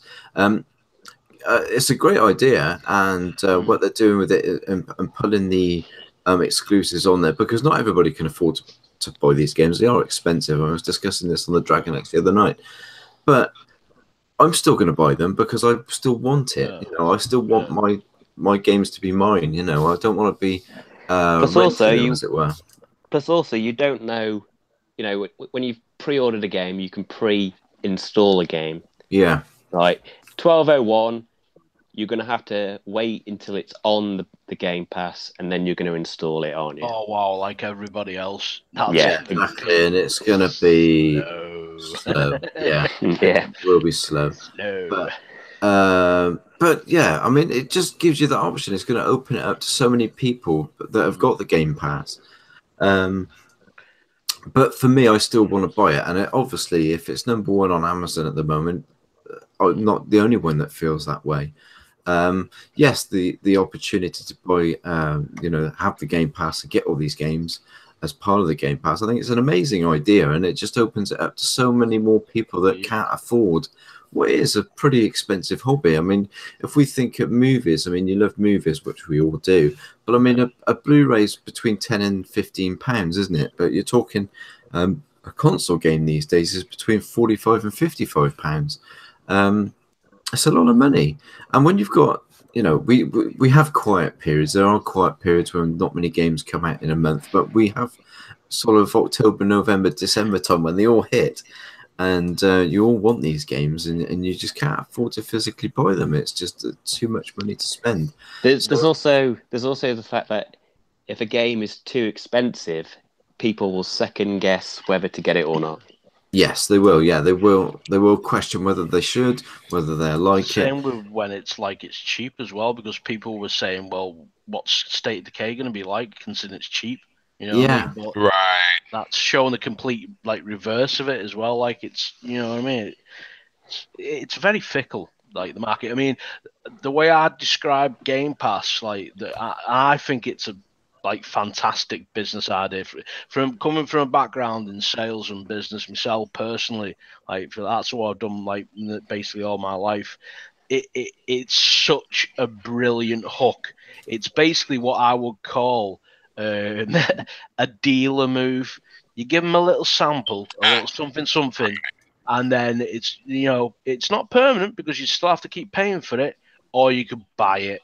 You know what I mean? It's genius. All the people who are on the fence who don't know whether they want it or not get to try it with all the other games, and if they really love it, they can just buy it. You know what I mean? Anyway, and they'll get the discount. I think it's 10% discount. Yeah, 10% discount. Yeah, so it's genius. It's genius by Microsoft. I know a lot of people are harping on how bad it is, but they're not seeing the big picture. Me personally, like all my games, I'll buy. And Game Pass isn't tailored for me personally. I think it's a great idea, but it's not for me because I prefer to just buy the games that I want. But for people like say on a shoestring like budget, something like that, for like the cost of, I think it works out about £120 over here for the full year, and all the games you get free. Well, not free, sorry. All the games you get to download with it, as well as all the exclusives, will be staying in there and not moving out, and they keep rotating. Right. It's a fantastic business model. Yeah, I mean, I don't understand it. I mean, I don't understand the negativity that it's getting from some elements of the community. I don't understand that. The only people that I would understand getting a little bit pissy about it is the game stores, the actual physical game stores.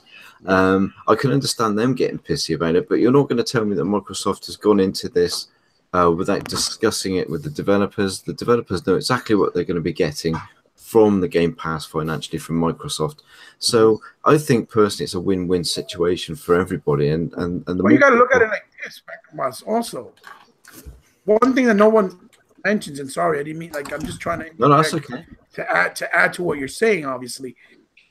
If that's the case, then why we didn't think about this when we had GameFly that came to be, or when we had those red boxes where you could rent out the game, play it one day, and bring it back. You see what I'm trying to say?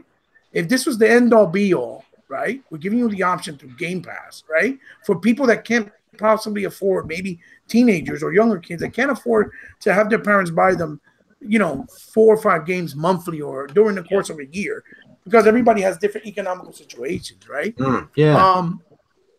How is that a bad thing? Listen, any real gamer, and all of you guys here know where I'm going to come from and what angle I'm coming from. Any real gamer that is a real gamer, blue and bred through and through, okay, knows that a gamer likes ownership.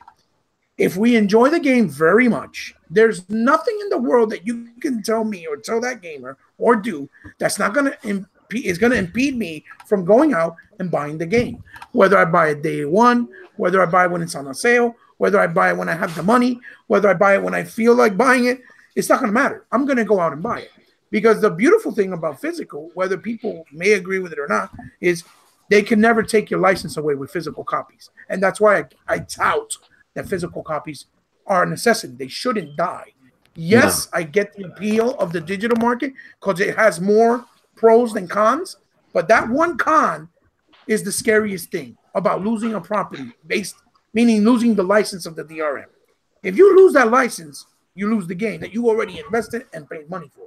So with this Xbox Game Pass, now they give you another option because it's their property and it's always there on their servers. So you don't have to worry about them taking it out because it's their, not streaming, but their what you call those, the servers that host the entire game in its entirety by just clicking and it starts to play. You don't stream it, So again, to add what you're saying, I don't understand why when GameFly was a thing, or when Redbox was a thing, which it still is till now, nobody said, "Oh my God, the end all be all. I can't sell PlayStations anymore or Xbox because these people are taking my business away." Let's be real. The reason why anybody would decide not to carry an Xbox is because maybe in that set area, no one's buying Xbox because they prefer the PlayStation platform because of the perception. Okay. But I don't understand with the life of me how anybody gonna say that they bought PlayStation because it's the best place to play, because it had the better power, the most efficient power. When now you have an option with the X that gives you much more than just power.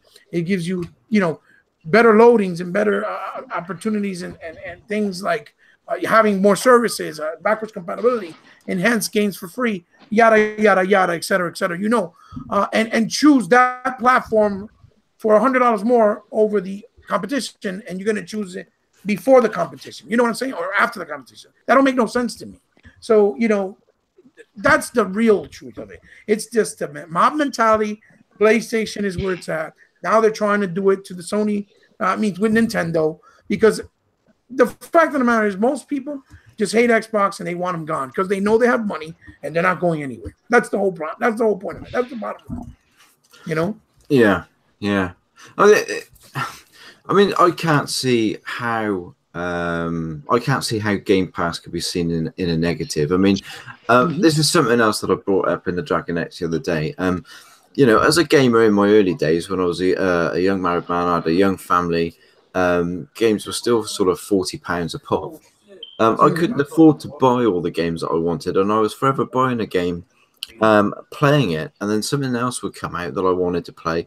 So I'd then have to take the game into town and part exchange it for a pittance, an absolute pittance, just so I could get the money towards the next game that I wanted. And I would have had such a massive catalogue of games now if I didn't have to keep chopping games in like I used to in the past, to sort of fund my hobby. And I think because of Game Pass, gamers aren't going to have to do that. You know, they can still go out and buy games from the stores, but get them at a cheaper prices when they go on in sale.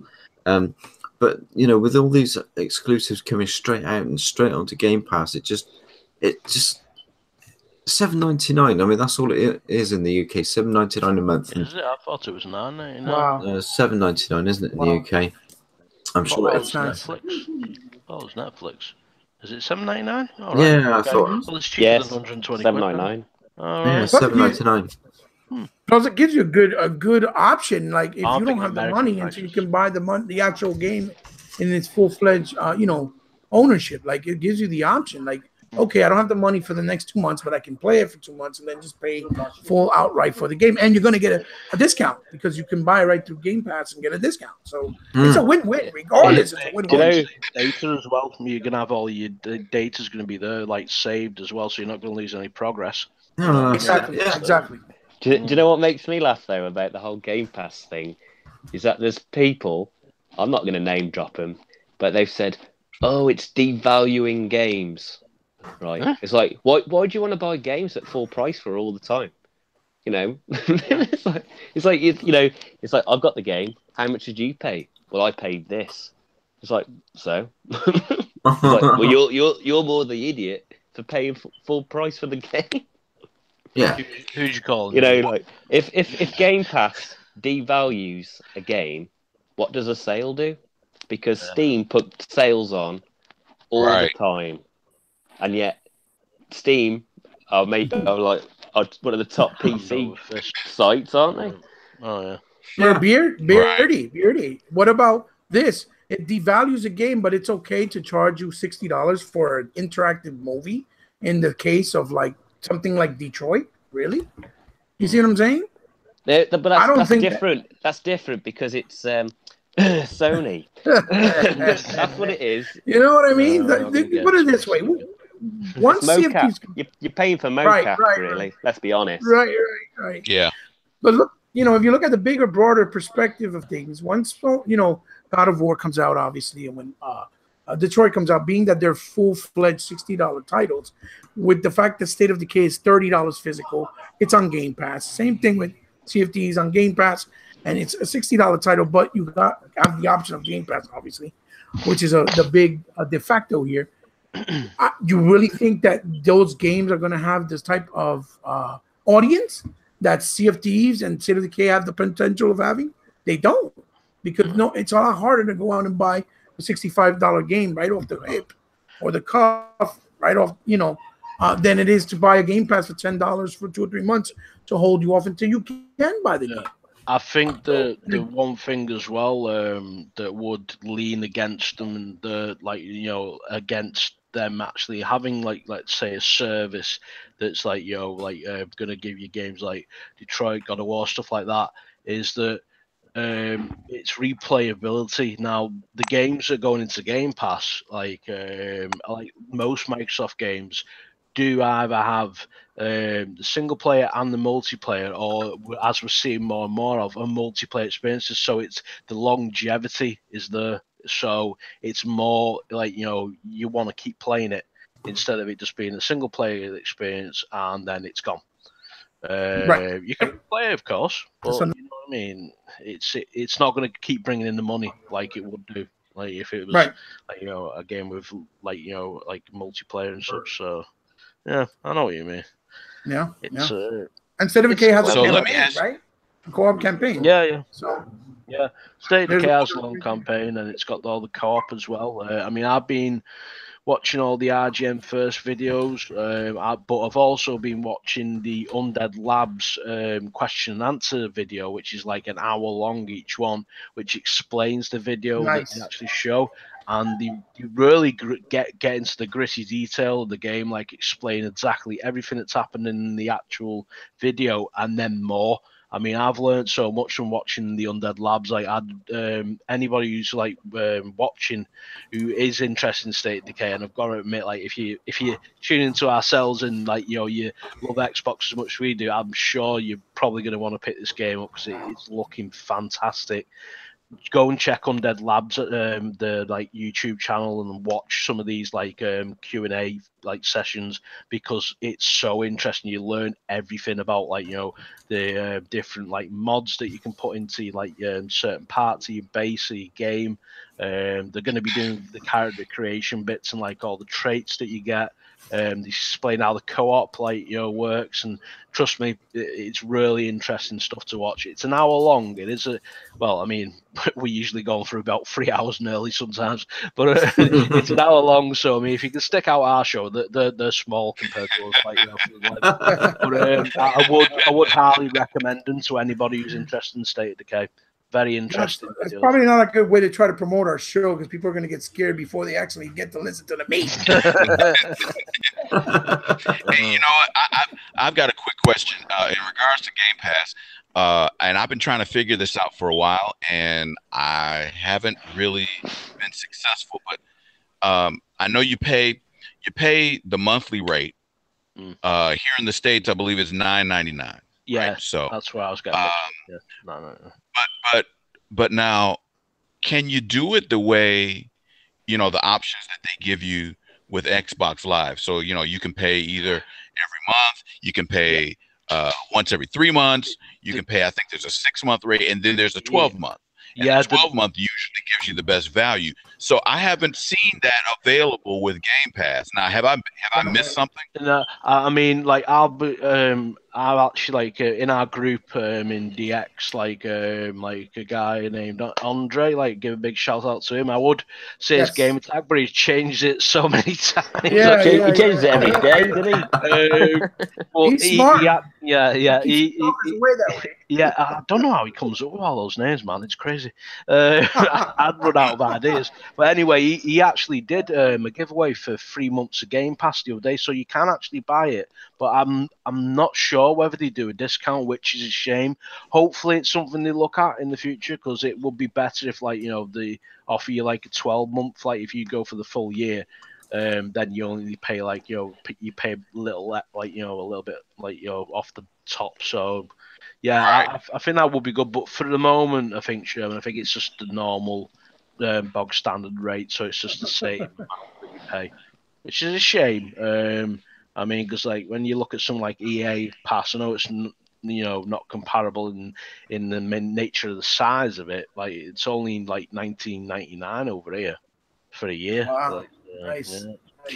I think you will see this. So this isn't so much like an Xbox Live service. This is more like a Netflix type service, isn't it? So yeah, that's the other thing. Yeah, actually thinking about it, like, if it's because it has been like dubbed the Netflix of games, and well, Netflix, like, they don't give you a discount. So yeah, no. And at the end of the day, I mean, you've got to look at it as an investment, because if they're doing this, they're obviously promising these developers investment, and this service is going to bring them that money. So, and we've already seen from the short period of time that the Game Pass has been going that Microsoft have actually made a hell of a lot of profit out of this service.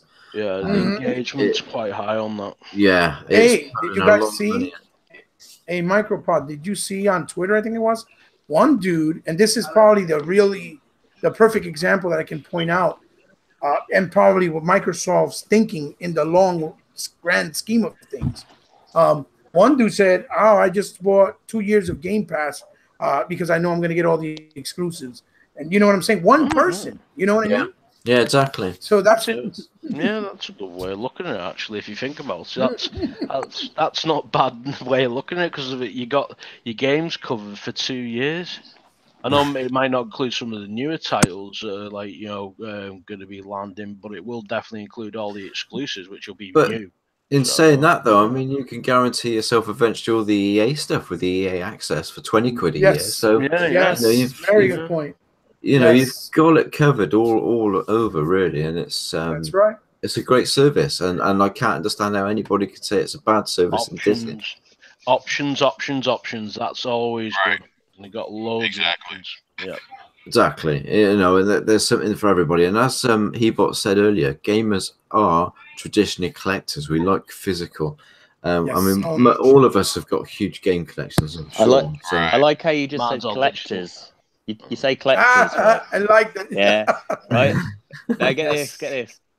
Most gamers are collectors, yet people still cry about controllers. Yeah. It's just crazy. It's a hypocrisy there. Yeah. Someone last week, right, was rolling their eyes at someone talk about whether or not you buy these controllers, right? And what was on the back wall? About 6 headsets, a few figurines in his house, right? Right. And I was like, really, mate? Really? Right. It's like saying that car collectors can't collect cars, and that's really more expensive. What I don't understand is why they raised this over a different controller styles being released, yet they don't say it when certain console manufacturers bring out a different coloured Xbox for every single game that's released. I was going to say, I thought you were going to mention that ugly ass thing that we saw just recently that's for a certain game on another system. Oh my god, that custom console. Sorry. It's horrible. And you've got, I mean, we are collectors. I mean, you've only got to look on Twitter.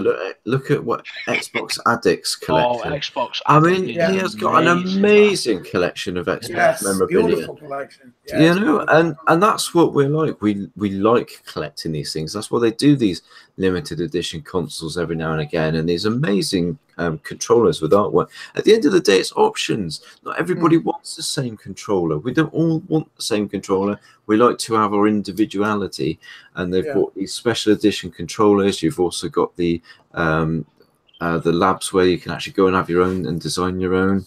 It's all that. And at the end of the day, if you don't like it, don't buy it. Right. Don't diss it because they give us for MicroPods, for us too. Remember, buying the controller is not only just for collector, value, because of it's something we like to do as a hobby, but it's actually an investment because, Phil Spencer already clarified that from this point forward, anything you buy as far as peripherals, it will be compatible with any future consoles. Yeah. So it's just a win-win when you look at it that way. Listen, if I buy controllers, I'm not losing out because if any of my other controllers break, I have the option to pick any other one, and it's going to work with any other future consoles because I've already been told and I've already been promised. You know what I mean? So I see it that way. Was too. it Friday? It's another good way of looking at it. On Friday, K Mega on Twitter posted some PlayStation 4s with the old PlayStation colours and the PS2 colours, and I actually thought they were quite good. The PlayStation 2 version was, if I was in the market for a PlayStation, I'd probably get that one. You like the PlayStation 4, PlayStation 2 decal? Yeah, that's about it. That's about it. Oh my god, I think I'm gonna be sick. All it is, right? All they do is they basically just like it's like you take your But car. I'm not gonna get the PlayStation 3 one. No, or the PlayStation it's like you take your car into one of those places that basically prints out your your design and then just like sticks it on the side of the thing. They don't actually make them custom. It's nothing custom about it. It's got stickers on the frigging thing. I could buy stickers myself and put them on it. Put more interesting ones on. Oh man, the Darth Vader one.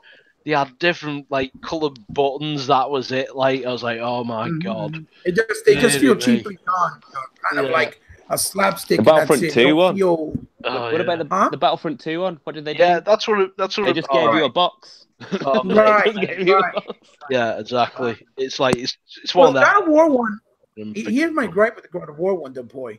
Yeah, it looks nice aesthetically if you look at it, but it doesn't feel like it belongs to the God of War property. It feels like something that you would see maybe for like maybe Destiny 3. You get what I'm trying to say? Oh yeah, that's the problem. The actual designs. I know because like they've gone down the Celtic route and like maybe. But it's supposed to be actually the inscriptions of the axe.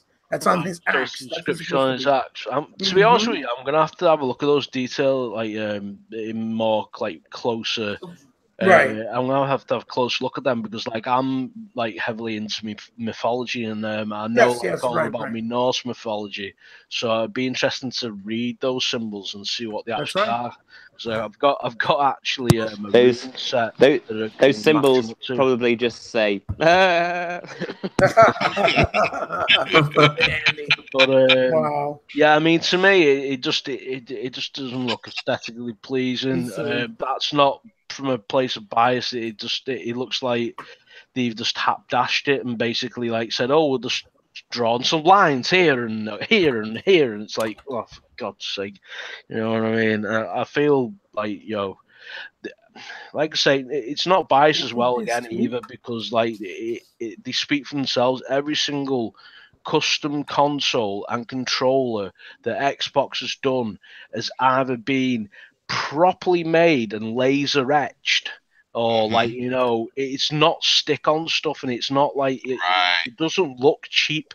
So that's the thing, like, you know what I mean? And fair enough, if people like the console, that's fine. I don't like. I mean, at the end of the day, I pick the console I choose. But if you like a console, that's great. That's fantastic. But I mean, when some people are like really hyping it up, like, and especially they did it with the Black Ops 3 one, and I laughed my ass off of that one.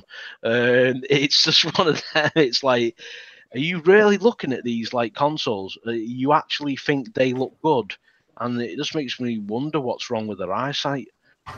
No, what they'll say is they'll go, "It's amazing. It looks amazing." Yeah, it looks amazing. What have they done to it? Well, they put two lines down the side, and well, wait a minute, there's a line up there, and there's a little circle here, and they changed that button color.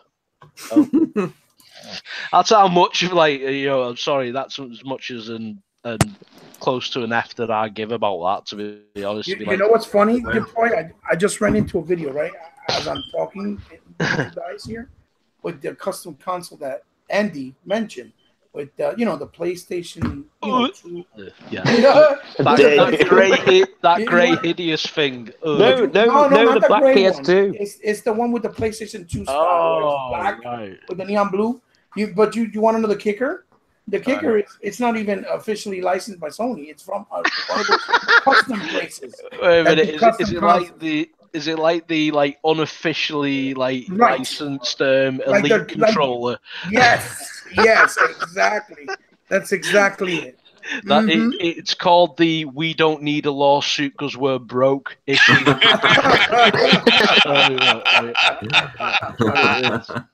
There's a video actually on YouTube. It was done by I forget his name. Oh, the Average Consumer. All right, okay. I might have to look that up. He always does like techie stuff. Really nice guy. I follow him. So yeah, I just ran into it. It's funny because we were talking about it just minutes ago. And I saw it. All right, Andy. I thought you were talking about the original PS1 skin that they did for the PS4. Because you got to admit that. I'll I'll show you what I mean in the on Yeah, Facebook yeah. Messenger. I think I know which one you're on about now, because like he bought. So like I thought it was like the original PS1 skin that they put on the PS4, and it was like, oh no. You know what I mean? Oh no. It looks like someone's just got a piece of like grey paper and like paper mache the shit on. I'm sorry, but pardon the language there. Oh my! Some of them God. do look truly dreadful, don't they? And they go on about controllers. The retro. Yeah, I don't like the retro one, mate. Oh my God! Oh, look at these. All they've done is written like all they've done is written PS4 in blue on top. What? Yeah, but dude, it's 128-bit.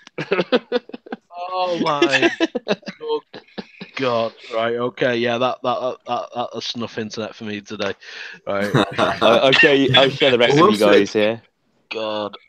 Whilst we're talking about the PlayStation, though, I mean, we could get on to our next subject. Actually, probably be our last subject for this evening. Actually, but so I want to watch your film.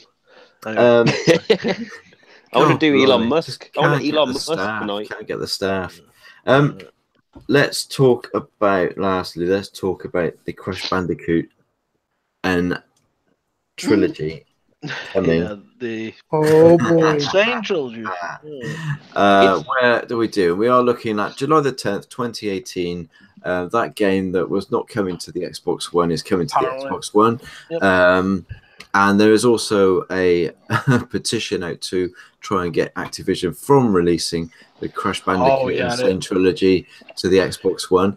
Personally, the famous the famous petitions, the one that wanted to see a Thieves on the PlayStation 4, even though they think it's a load of bollocks. Yeah, but the funny thing about that is how many votes is the maximum? It's like 100 votes, isn't it? It's really going to go far, isn't it? It's going to go very far. We've got 100 votes. That's it. It's not coming to Xbox. I'm really excited to get this one. Actually, I've actually pre-ordered it. I remember Crash Bandicoot because I had the original PlayStation 1 when it first came out in '96, and I absolutely loved Crash Bandicoot and the second one. I can't remember the third one. I think I'd already switched to. I remember the third one. I think the third one was around the time when they released Spyro, wasn't it? I think. Well, I was playing Spyro then. Yeah. But they're re-releasing these. They're remastered from the ground up. They're going to be coming to the X in 4K. I can't wait to play them, and it's $29.99 on the Xbox One. I mean, what are you guys thinking about this? I mean, I know we see a lot of remasters. I mean, there's rumors at the moment that we're going to be seeing Modern Warfare 2 appear at the end of April for quite a low price actually for them. But I mean, Crash Bandicoot. I mean, have you guys played this? Is this something that you're interested in getting? I mean, Hebot, I mean, you're into your retro gaming. I mean, you must have played these. I mean, what's your thoughts on this coming? You get it? Okay, drum roll, please. Here it comes. Never played the original Crash Bandicoots. Whoa! That's get out of here! I'm not buying. I don't believe it.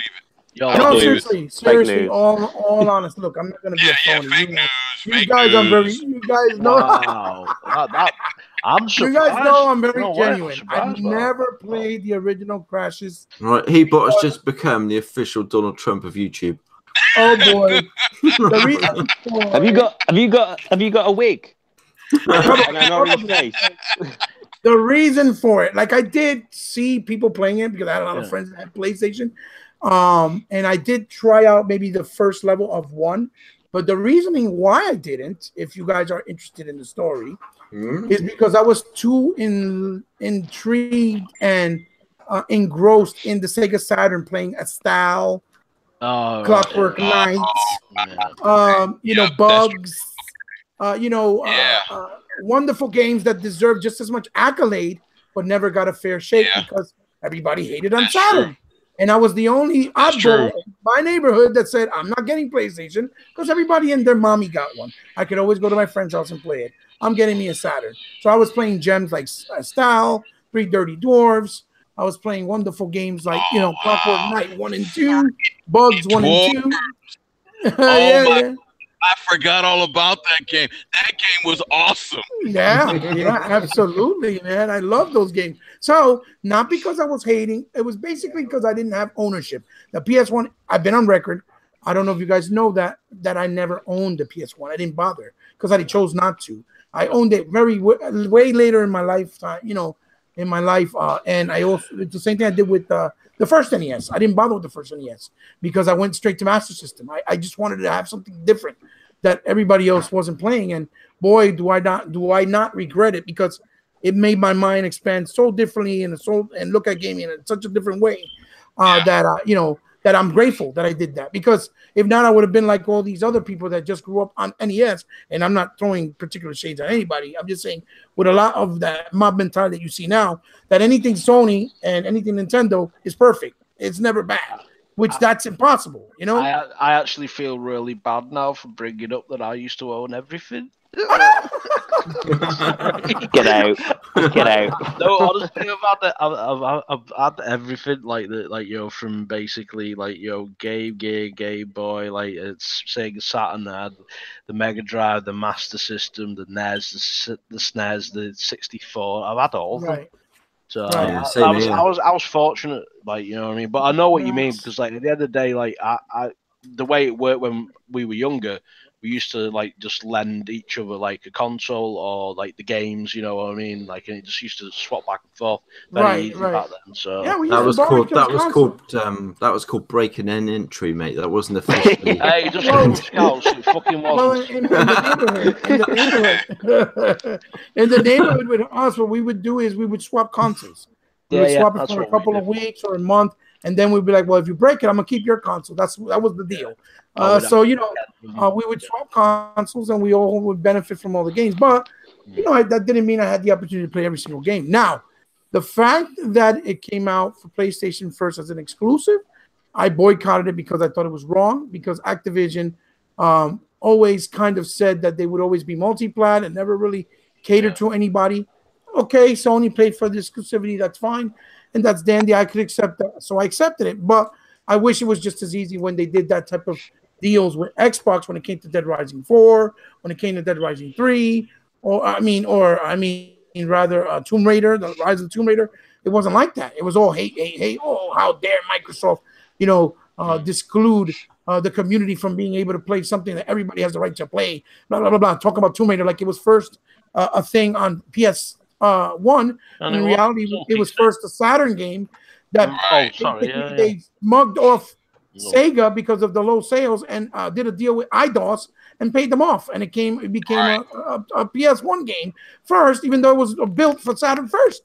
And then after that, it was released on Saturn anyway after like 2-3 years, and it was a better version, even though graphically it was jaggier, but 3D wise, mono wise, but it played better, it loaded better, had better frame rate, you know, and it just felt better on the control overall, right?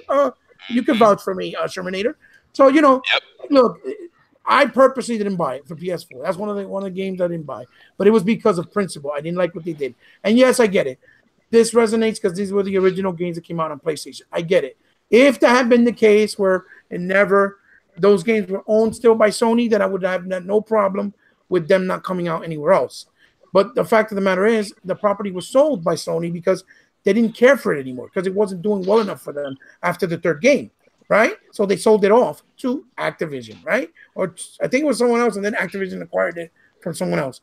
So you saw those Crash games, which I think was 4 of them, on the OG Xbox and the Xbox 360.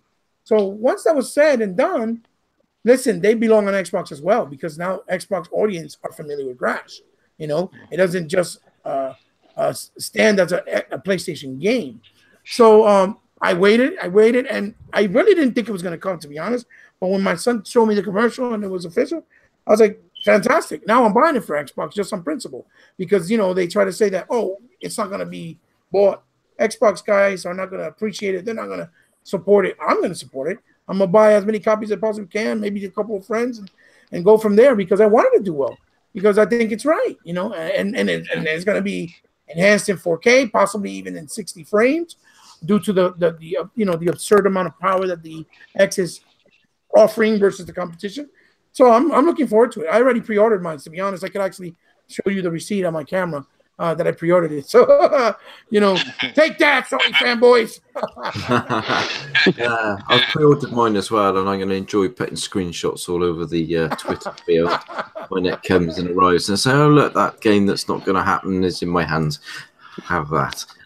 Right.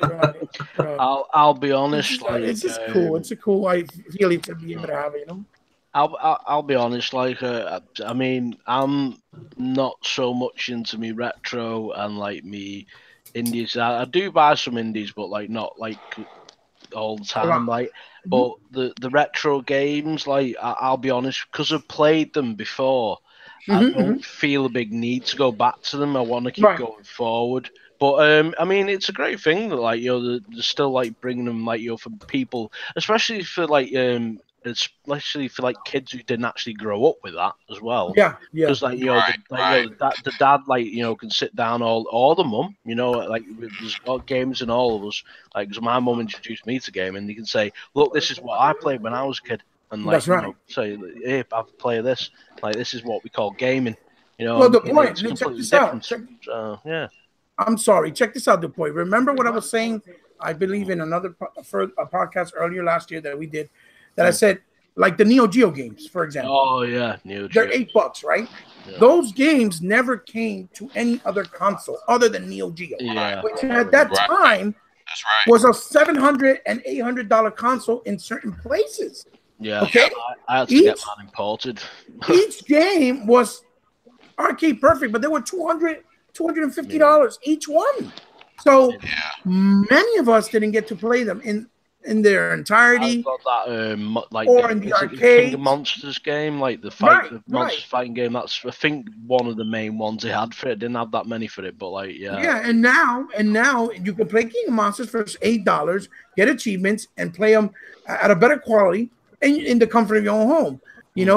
Especially if you don't have a MAME on your computer, you can just play it and have a good time. And that's why I said that now, even though these games are old for some people, these are still new experiences. They just, you got to look at it for what it was. It was an older game back then, so I can't judge it, obviously, with something like Gears of War or something like Halo, because that'd be ludicrous to do that, So that's why I say it's a good thing for everybody. It's options, like you said. Yeah, I mean, the Neo Geo was the only system I didn't own. It was just ridiculous money. I mean, it basically was a portable arcade machine, wasn't it? Well, yeah. I mean, it was one of the... I was in the arcade.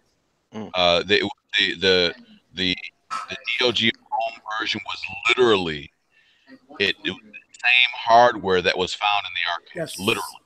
Yes.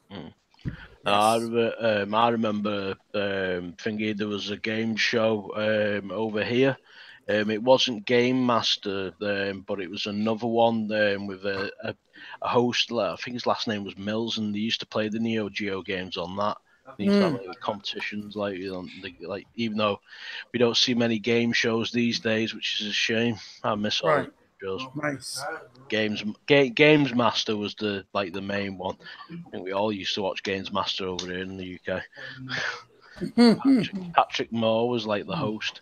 Remember that? That was just brilliant. Especially that golden joystick. Oh yeah, it was the award for winning. Like the whole thing was like the golden joystick, like at the end of the show. Right.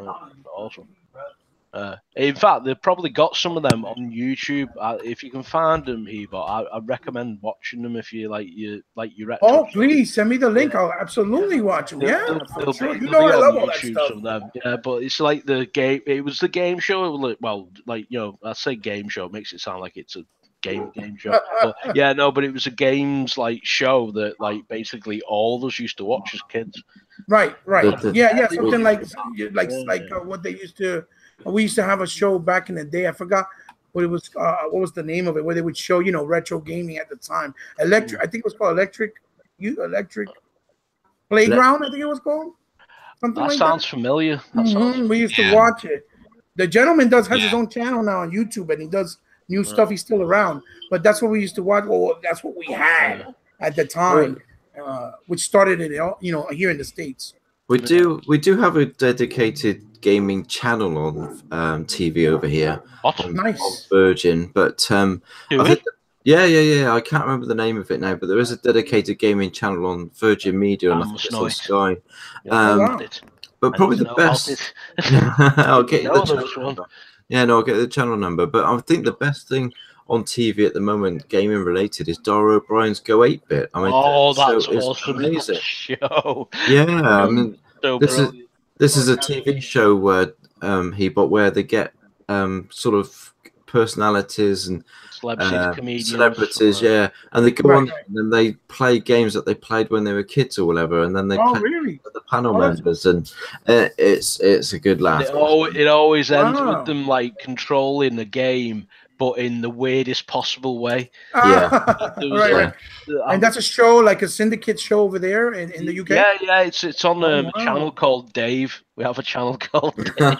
But it's really funny, and it's we had a channel called Spike. So yeah. I mean, we've got who's the lady on it now? Micro, like do you know what? I can't remember. She writes for Eurogamer, doesn't she? Is it Eddie Gibson? Eddie Gibson. Now, let me ask you guys: can you see these episodes? Perhaps, maybe recorded. Maybe somebody uploaded on YouTube or no? I don't know about that one, but I think yeah. Oh yeah, actually, I might not finish that sentence. There is other ways of watching them. Yes. Okay. I think look in the chat later. We I know nothing. I see nothing. They're up to something. They're up to no good. Terminator. But yeah, we'll give you the full name for it. Like so. Yes, yeah, I will appreciate that. Yes, thank you. You will like it. I mean, it's funny. It's funny, and it's really good to see some of the old games and some of the obscure ones as well. They do bring up obscure ones on it. Dear. It's all good stuff. All good stuff. Who hasn't discussed Crash then? Andy, what's your thoughts on Crash? Well, I don't think I've ever really played a Crash Bandicoot game apart from the go-karting one. The karting one. Yeah.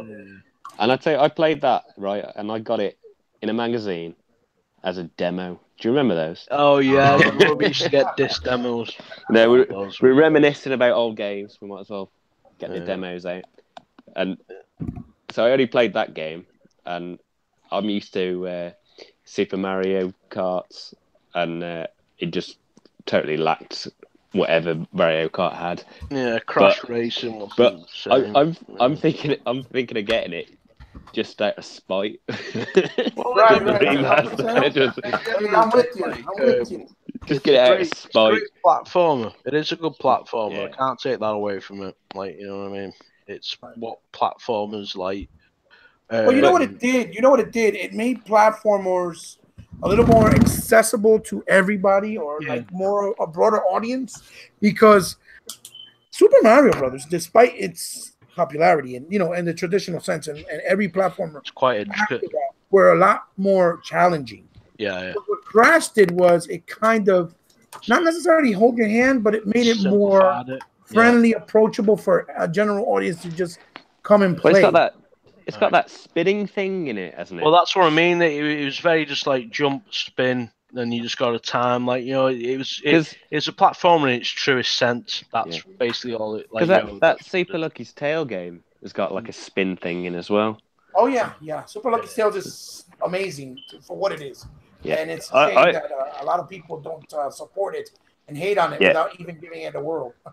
But it's these sort of games are those games where you can just put it on and just enjoy it for what it is. Exactly, and those are the sort of games I've been they're the sort of games I've only had the time to play of recent, so I've been enjoying them a lot more because I just haven't had the time to delve into the longer games, the longer stories. And it's right. I mean, once you've been, going a few hours on Call of Duty, or for you, Chris, Ghost Recon and all that sort of stuff, I think it is a welcome change to just go, you know what, let's dumb things down a bit and play a bit of Crash Bandicoot, Yeah, definitely. Well, won't say dumb things down, but simplify.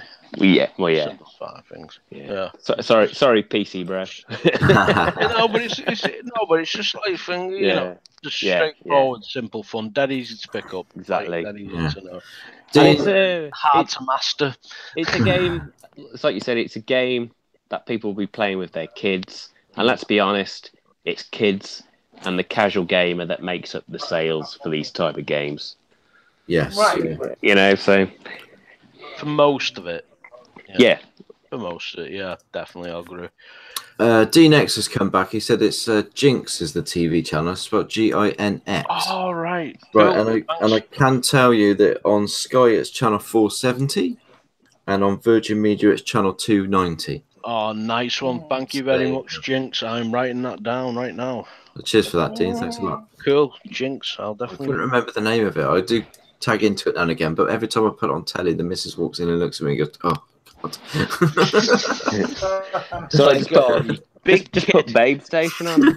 Yeah, sure, she'd appreciate that, but I can't really complain because she doesn't watch soaps or anything, so I can't really say anything. got a woman that doesn't watch soaps. Yeah, I know. That's odd. One in a My wife million, mate. doesn't either. My wife doesn't either. She's not into soap operas. That's interesting. I've not met many that don't like, you know, a bit of drama. Whether it's life or it must be a Southwest thing. From husband. do you watch the soaps then, Chris? No, I don't. I think they're a load of shit. You sound like you're trying to like disguise the fact that you do it. No, I haven't. all you need is the like great TV programs that are coming. I mean, Jessica Jones season 2 was awesome. Yeah. And also, I love Jessica Jones season 1. Oh man, it was great. Good. And even better, next month, my favorite mutant is back. Boy. Legion. Oh boy. Oh, can't wait for Oh my God, the Lost in Space. Oh my God. Lost in Space. Lost in Space looks amazing. Oh, Jessica Jones was a fantastic Perfest for me. I really enjoyed that. You know what? Perfest. Fantastic. I've only just started watching Jessica, right? Yeah. And my God Almighty, the first 4 episodes, it's like, am I watching Marvel or 50 Shades of Comic Book? Marvel. The comic. Like, you don't want to know how many times I paused. Seriously, Micro, the comic book that they've like adapted the show from, which it's based on, is very twisted and very like brutal. Yeah, it was the very first comic that Marvel. It strays away from that, though. Yeah, right. The point. It strays away from this heavy sexual content as the thing goes on. No way to really interesting. That's what I enjoyed about it.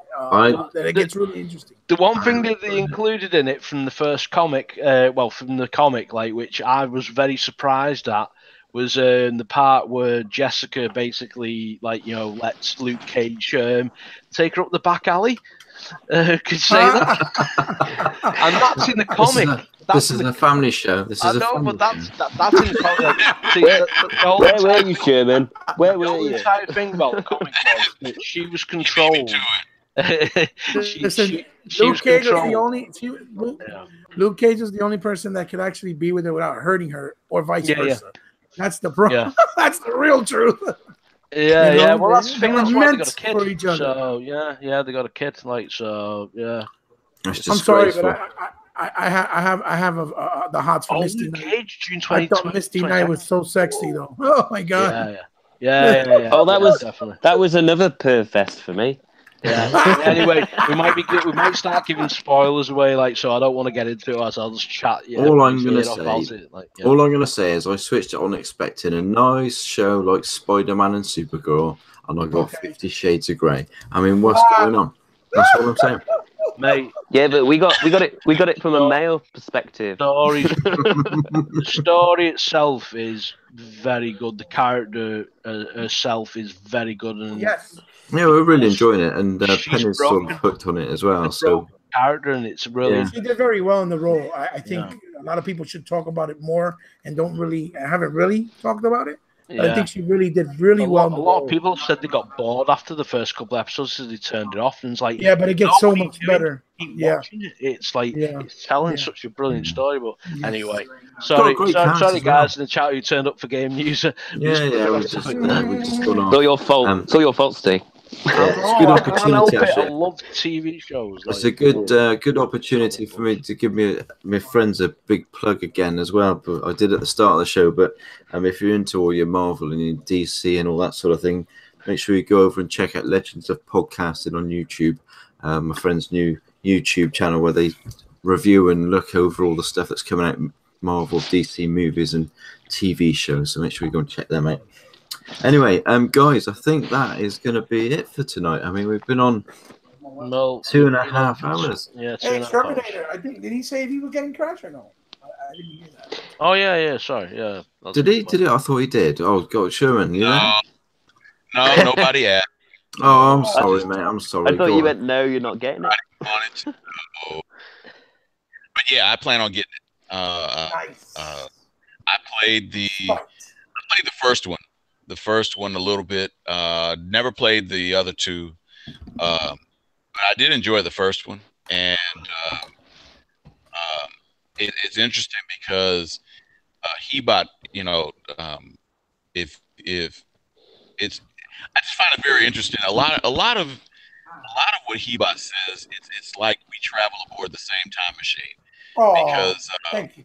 Because the reasons that I didn't really get into the original Crash was pretty much the same reasons that he listed. Because like him, I was into the Saturn at the time, which, again, he brought up a lot of those. Seriously, I totally forgot about Three Dirty Dwarves. I really wish it would be so cool. I really wish. Are you on about the game? Free toy. Yeah, I know. You know what? When that game came out, there was a whole lot of puns. Yes. About that.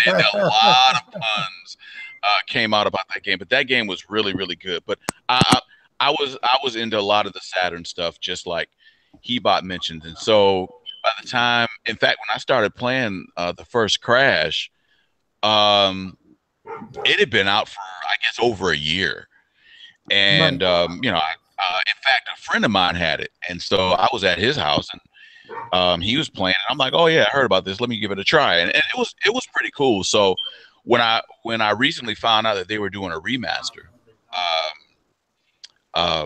at first I just thought that it wasn't going to be that big of a deal, but then when I saw the video for it, and the 4K upgrades, I mean, it looks really good. I'll be honest with you, Terminator. It looks really good even on the PlayStation 4. It looks really nice. So I could only imagine what it's going to look like with the HDR and 4K native. Yeah, I mean, it's.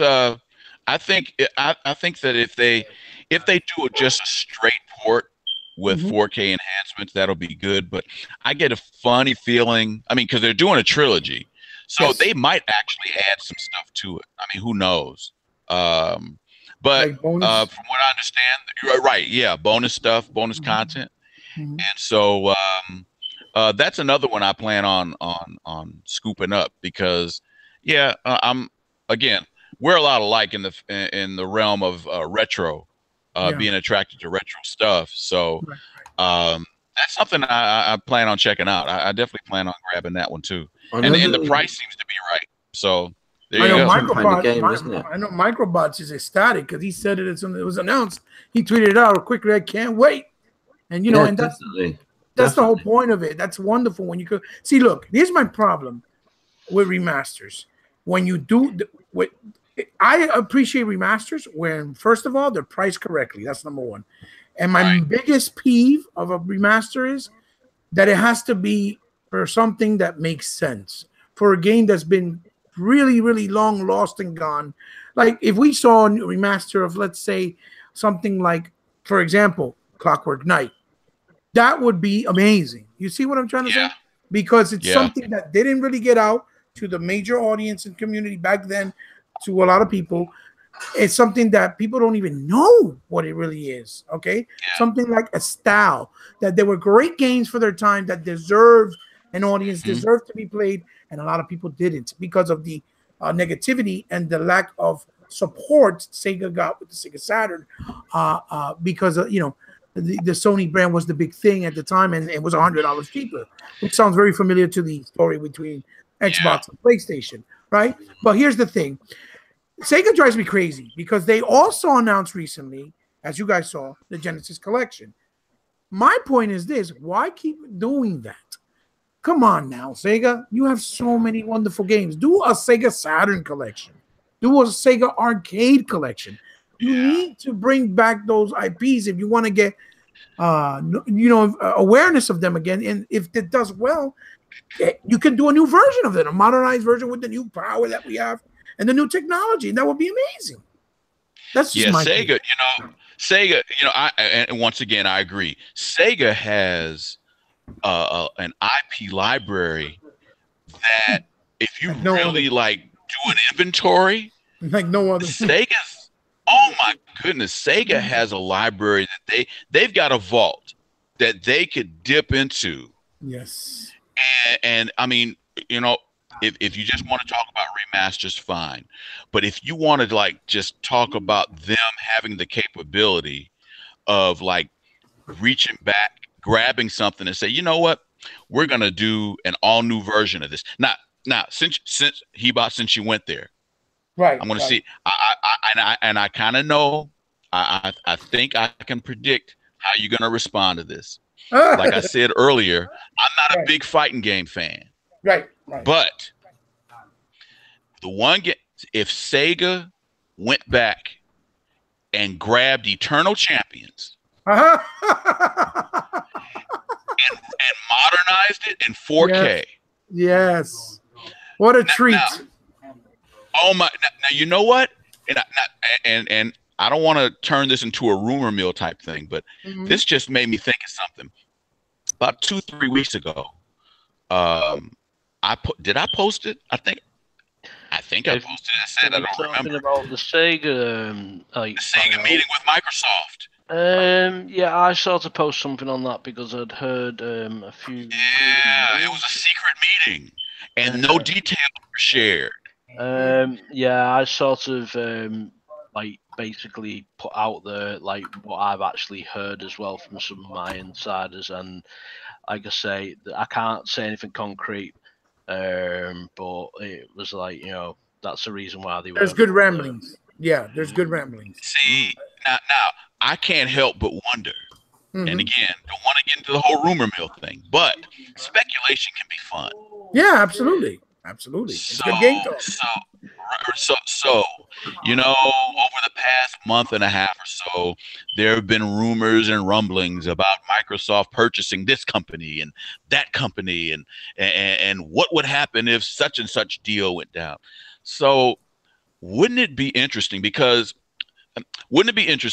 if Microsoft was in the process of purchasing Sega? Now, keep in mind, some folks may think that, oh, that's ridiculous. Oh, where are you getting that from? Get out of here. But keep in mind, back in the day, and I'm talking almost 20 years ago, Microsoft was in talks with buying Sega. Yep. In fact, Sega was actually putting themselves out there to be bought. They were in talks with Nintendo for a while. That didn't work out. Then when right before the very first Xbox hit the market, Sega was in talks with Microsoft about Microsoft purchasing them outright. Then for whatever reason, that didn't happen. So here, fast forward 2018, who's to say that hasn't been revisited? And if that were to happen, maybe my dreams will come true about a lot of the old Sega IPs coming back to life in a brand new form. Just again, speculation. Yeah. But Well, we've got that sequel. We've got that sequel to that Sega game where you've got like a suit on and you run really fast and all that sort of stuff. eSWAT. No, I can't remember what it's called now. ESWAT. I remember ESWAT. eSWAT was awesome, man. Yeah, it was. Yeah, I can't remember what it's called now. Like Vanquish. You're talking about. That's it. Yeah, Vanquish 2. Like Sherman was talking about. I've been trying to wiggle some news out of like some of the people that still know from my writing days. I can't get a definitive answer, but there's no smoke without fire, so we don't know. But that's a good sign, isn't it, Dell? Yeah. Like I say, some of my friends like couldn't really talk about anything, but they've mentioned that, like, you know, there was obviously a meeting, like, you know. I would love for Sega to get the support of somebody like Microsoft, because I think Microsoft will invest and help them bring back properties that need to come back, really. To come back, yeah. I'd put Rare on the case, to be honest. Like, if they said, right, we've got loads of these IPs that need revamping. Well, look at Vanquish. If Vanquish 2 is an exclusive and it's a reality, it's a real thing, that would be a very good entry Andy was just for Microsoft. You know? Give us a new version of Streets of Rage, or oh my God, I would die for a new Streets of Rage. Golden Axe. Yeah, jeez. Proper open world version of Golden Axe would be sweet. Yeah, massive. Altered Beast was the game. eSWAT. Yeah. eSWAT. Yeah, at least It was a bit of Splatterhouse, my God. Oh, well, they actually remade Splatterhouse, didn't they, for the free? Yes, and that's a good game too. Actually. Wait, but Splatterhouse was Namco.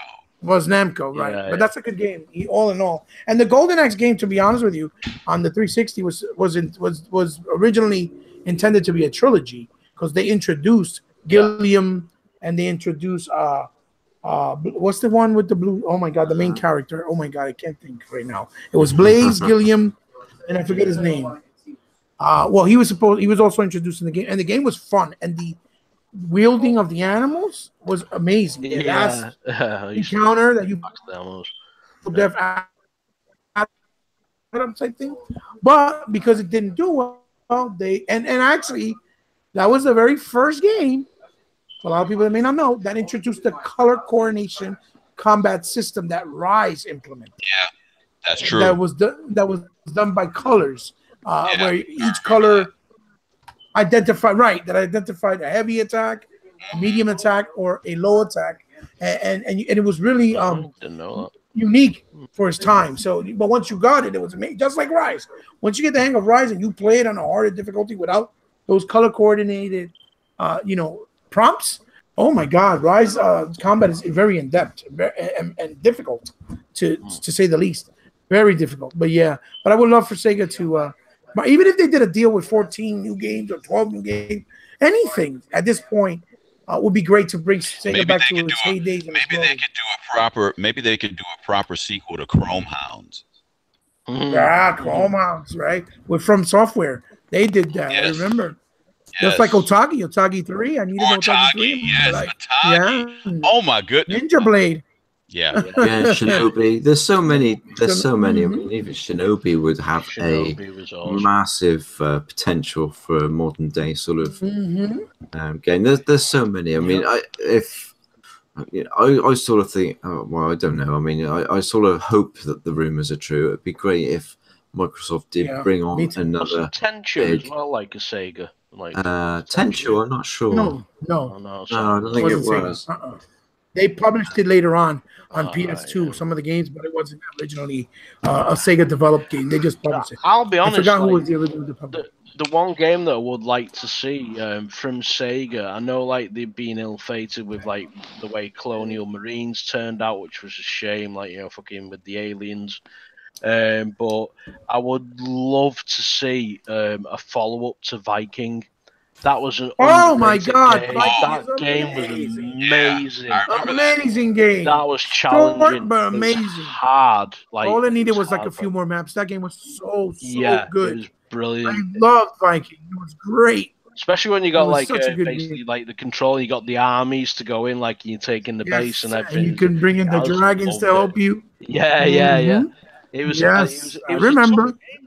It was a tough game. It's like you could do the stealth, but Tough. like it was but Yes. I loved that game. Super violent, just like the Yeah. Conan game that came out for 360 in the beginning. Yeah, A lot of yeah. people forgot about that Conan game. That Conan game was actually quite good. But my dream of all dreams would be for them to remake or bring back Dragoon Saga. You know, the OG one. Oh Of my course. God.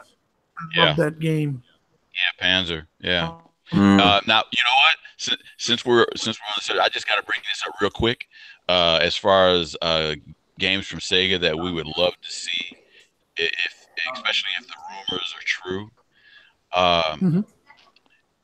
Remember? Okay, do you guys remember Alien Front Online? Sorry, you broke up a little bit then, sure. Which one, Sherman? Alien Front Online. Oh, wait a minute. Oh, Alien Front, yeah, for Dreamcast, down. yes. Awesome game Yes, too. for Dreamcast. Awesome game.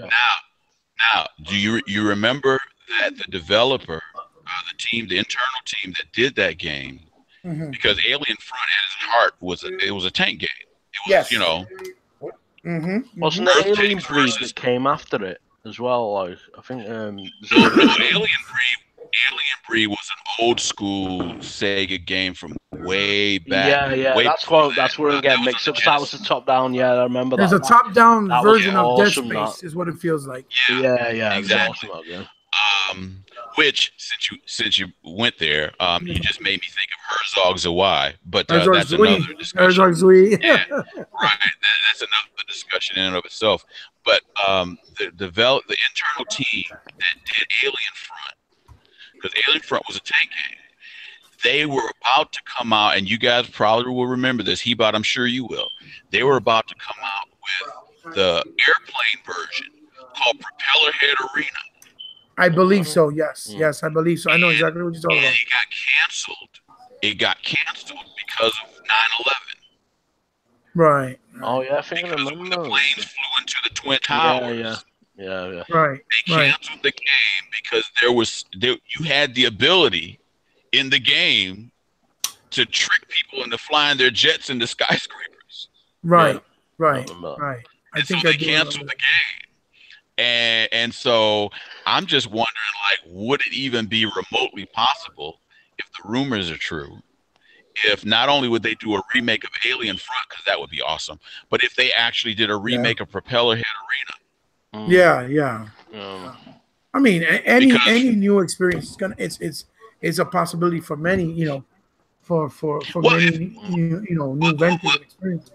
Well, if you think about it, right? Just logistically speaking, if the rumors are true and that happens, that could single-handedly, if they decided to go down this road, that would single-handedly shut up all the critics that keep going on and on and on about, oh, Xbox doesn't have any exclusives. Because they would have instant, I'm talking like mass. Hang on, they don't say that though. They say just games. Yeah, exactly. So I mean, it's just something. Just imagine and speculate the dream. It could happen. It could. I'm hoping so. Anyway, I just can't see anything negative coming out of that. That's basically the bottom line. Yeah. I'm keeping my fingers crossed. Definitely, it's something that could be really good for the Microsoft brand, and they've done it in the past, so there's no reason why they couldn't do it in the future. So hopefully, there's some. Maybe that's one reason why Microsoft decided to hold their E3 conference in that big, gigantic stadium this year. Yeah, for a big bomb news like that, Phil Spencer's got something up his sleeve, and he knows he's got the hardware now, and he needs to get the games out there to shut people up. And that's all they've been concentrating on, and I can't wait for E3 because it's just going to blow people away, I think. So, bring it on. Yeah, Well, Dell and I have already discussed the possibility of Microsoft holding E3 here at my house. So, No, it's going to be great. I can't wait for E3 this year. But we need games. We don't need games. We got loads of games. I don't That's what I understand why mean. Like, people- I don't know where that no games. no games things come from. Well, we really need. It's because I think we need more nostalgia. We need nostalgia. Like you know how they have the Shadow of Colossus, and you know they had the Crash, and you know, and things. It's like nostalgia, and a couple more mature, graphically mature looking games, like you know, realistic graphic mature, and I think that will eliminate all the argument, you know, and perception. That's all it is, you know. Yeah, because we have them. We have them, just not as much because we have more diversity in Xbox. Don't you mean? All types of different games. Don't you mean we haven't got adult themed mocap games? yeah. Well, we have adult themes games because Local Cycle, where I'll bring back Local Cycle, has a lot of mature context in it. You know what? And references, but you know, here's what I'm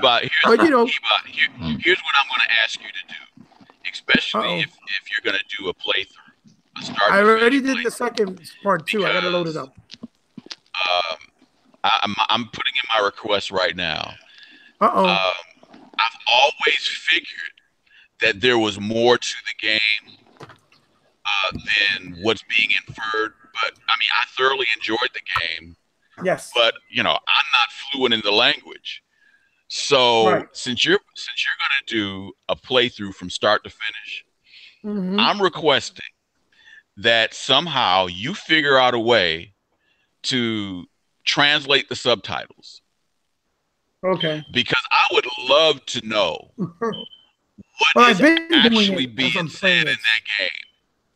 Well, some of the stuff I tried to translate when I was playing it in my first playthrough, and I tried it in the second playthrough or part 2, but I had some audio issues in the beginning, like the first 10 minutes or 7 minutes, but then after that, everything gets fixed. So, you know, stick with it and you'll see. But I also tried to talk a lot about like the homages to the games, to the full motion video era with the Sega CD and why they tried to do that, to people like James Gunn, Tom Savini, people like my son pointed out, Lloyd Kaufman or something like that, or Gunther or something like that. He's the guy who directed the Toxic Avengers, and he owns Troma Pictures. And things like that people don't know, because I know people have played it, but I don't even have a clue. I know about that. Like with those, like was it Toxic Avenger? He's at the high school. I remember with his mopping up brush. Of course, remember. Yes. Yeah. But I'm talking about the actual creator, the gentleman. He's still around. He's in the game, and he plays. Tom Savini's a brilliant makeup effects artist. Yeah, he's the makeup effects guy, right. And then James Gunn, as we all know, is the guy who now is big time because he did and directed the, you know, Guardians of the Galaxy movies. But he also started with horror, like Slither. He also did things. He also did Lollipop Chainsaw, you know, with Suda 51, which is another fantastic action, really quirky zombie game with the cheerleader girl on the 360, which I wish was backwards compatible also. But you know, that's the year. Yeah, a lot of people don't know these type of stuff unless you've really been following gaming for as long as we have. And that's why I try to always bring it up, to educate and to inform, because I love, you know, spreading that type of information forward. Maybe not necessarily to you guys, because you guys are well informed, but to the ones that may be viewing or that may be interested in knowing the history. You know what I mean? Anyway, guys, we need to cut. We could be talking all night at this rate. I think we're going to need to bring up Sega again in the next podcast. I think and talk more in depth about that. Cause go on all night just about. We could get Sega Forever on as well. Yes, that would be nice. I would like to get Sega Forever on. So, guys, no, I mean, we really need to wrap up now. We've been going for 3 hours. So, just I think 2 hours, and then we're 3 again. So there you go.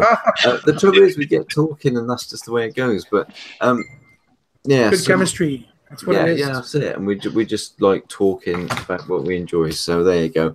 So before I say goodbye, my goodbyes, guys, do you want to say goodbye? If you start with you, Sherman, do you want to say goodbye to everybody, mate? No. We're doing this podcast forever. 24 hours. Yeah, so, well, first of all, just as usual, I had a blast doing the show today, as always.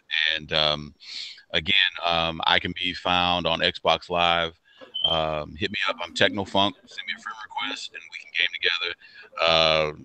I'm a lot of retro stuff, but I gotta play them all.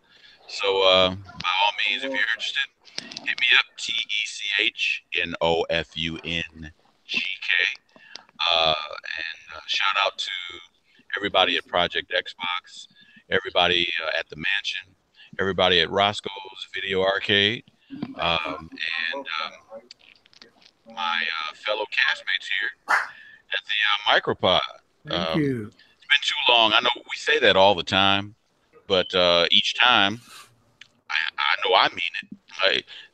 It goes too long. We need to stay on schedule. I mean, I know things happen, and that's totally understandable. But I really look forward to us getting together and doing this. So it makes life worth living. Right. So let's get together and do this again real soon, guys. We will be, mate. We will be, definitely. But no, it's great to have you on. It's great to have you on as a permanent member of the panel. So it's a pleasure to have you, mate. Hebot, do you want to say goodbye?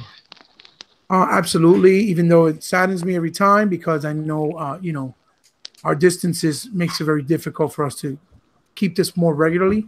But I'm just glad that I'm able not to disappoint you guys, and especially you, MicroPod, because you made me feel really special and definitely honored to be part of this group and this panel and this program and the show.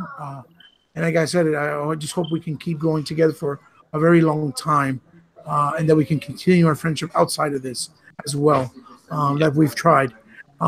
So, you guys, my channel is Hebot on YouTube with a capital H, capital B, lowercase, everything else with a space in between or a hyphen, I think. Hyphen. Thank you, Andy. I put up some reviews on Marlo Briggs and Forza Horizon 1 through the Xbox One Enhanced. If you guys are interested to see how I do, because I want feedback, because I just really started doing reviews for games, and I would like to try to do some more since I haven't really dived into them. And also, you can check out my playthrough. Hopefully, you'll like it too with Local Cycle. Chime in if you see me on, or come later and leave some comments on my video on my YouTube channel as well. You can find me on Twitter, obviously, Most Powerful Gamer or Powerful Gamer, and on Facebook, obviously, in the wonderful the world of the infinite rooms of the DX Mansion, Project Xbox, and Intro Media Gaming. And Intro Media Gaming, right? Those are the most places where I try to show my face the most, because they're places where they're more respectful. We talk games. We don't try to troll and be disingenuous or disrespectful with our group members in there. So really awesome place, and a lot of love and support that we get from all those guys as well. Thank you, and it's been an absolute pleasure. Looking forward to the next episode. Excellent. Cheers, mate. Thank you very much. And Dale, do you want to say goodbyes? Yeah, goodbye. No, it's been good to be back. It's been like a while, so maybe a little bit rusty. Too long. Just glad everything's back to normal now. Fingers crossed, and just let's get gaming. Bring on Sea of Thieves. I cannot wait. I'm just chomping at the bit to get back into that game. I really am. And then State of Decay. Oh yes, I've got 4 days early access with the Ultimate Edition. Woo! Oh, shout out to everybody in the DX Mansion, all my brothers in arms. So, peace out. Cheers, bud. And you, Andy, do you want to say goodbyes? Yeah, I do. Yeah. Didn't sound sincere that. Yeah. Well, thanks for everyone for listening to us all today. Before I go, I want to say anyone who's listening to check out the game Vampire, because it's going under the radar. Oh yes, and it needs more recognition. in the gaming community because, quite frankly, it's pathetic. Some of Yeah, these things. I stand shoulder to shoulder with Andy on that statement. It's being underrepresented, and it really is like a sleeper hit. It needs more coverage. Like, it's a game by the same guys who brought you Life is Strange. It's very narratively written, so the way that you do it is like each choice has a consequence. But basically, you can be a vampire and like suck the blood out of everybody if you want to. Honestly, the game looks fantastic. There's plenty of information out there for people to create content and to get. Go and look. You know, just go out and do it. But yeah, thanks for everyone for stopping by, and it's been a great laugh as always. Well, I'm laughing at your picture, to be honest. Yeah, and just so you know, Beardy will be going back to normal next week. The double identity crisis of Beardy. Yeah, well, it's a case of real. It's a case of real or fake. I like it. I like it. I like it. Even though it sounds like a bit wrong, I prefer them real. I'm still talking about beards. You need to sort that out, Chris. Mine looks better. Mine looks better. Mine looks like a box of Wheatos. Yours looks like you can just put a bit of milk on it. And we need to wrap it up because according to Facebook, there's numerous pictures of fountains and waterfalls, and a few of us need to pee. Yeah, I just need to having a chat with loads of waterfalls and everything, just because I know people want to. That's what we do in the background. Oh, dear. Well, there you go. That's the first MicroPod of 2018. Big thanks to the awesome show. Yeah, big thanks to the panel. I appreciate you guys waiting and hanging on the way you did. It's been a long time coming, and I do appreciate it. And to everybody that's watched and has subscribed tonight and is following us, big thank you to you guys as well. It does mean a lot to all of us, so we do appreciate it. And we'll have more intros for Sherman next week. Oh next God! time. Well, and talking about next time will be the 31st of March at 8 p.m. So it's 2 weeks from today. We'll be back for number 8. And talk about Sea of Thieves and we'll be able to talk about Sea of Thieves and Sega being bought out by Microsoft and Far Cry 5, and how great Crash Bandicoot is on the Xbox, and all these things will be coming. And I'm sure more news in the meantime. In the next 2 weeks, I'm sure we'll have more news to talk about as well. Thanks for watching. Check me out on Twitter, Microbox of X, and on Facebook. And big shout out to the DX Mansion and all the guys at Project Xbox as well. And that's it. That's the MicroPod number 7. Thanks for watching, guys. Thanks for listening. Thanks for taking part in the chat. And we will see you in 2 weeks' time. Take care. Bye-bye. Ciao. Bye. Bye-bye. Cheerio.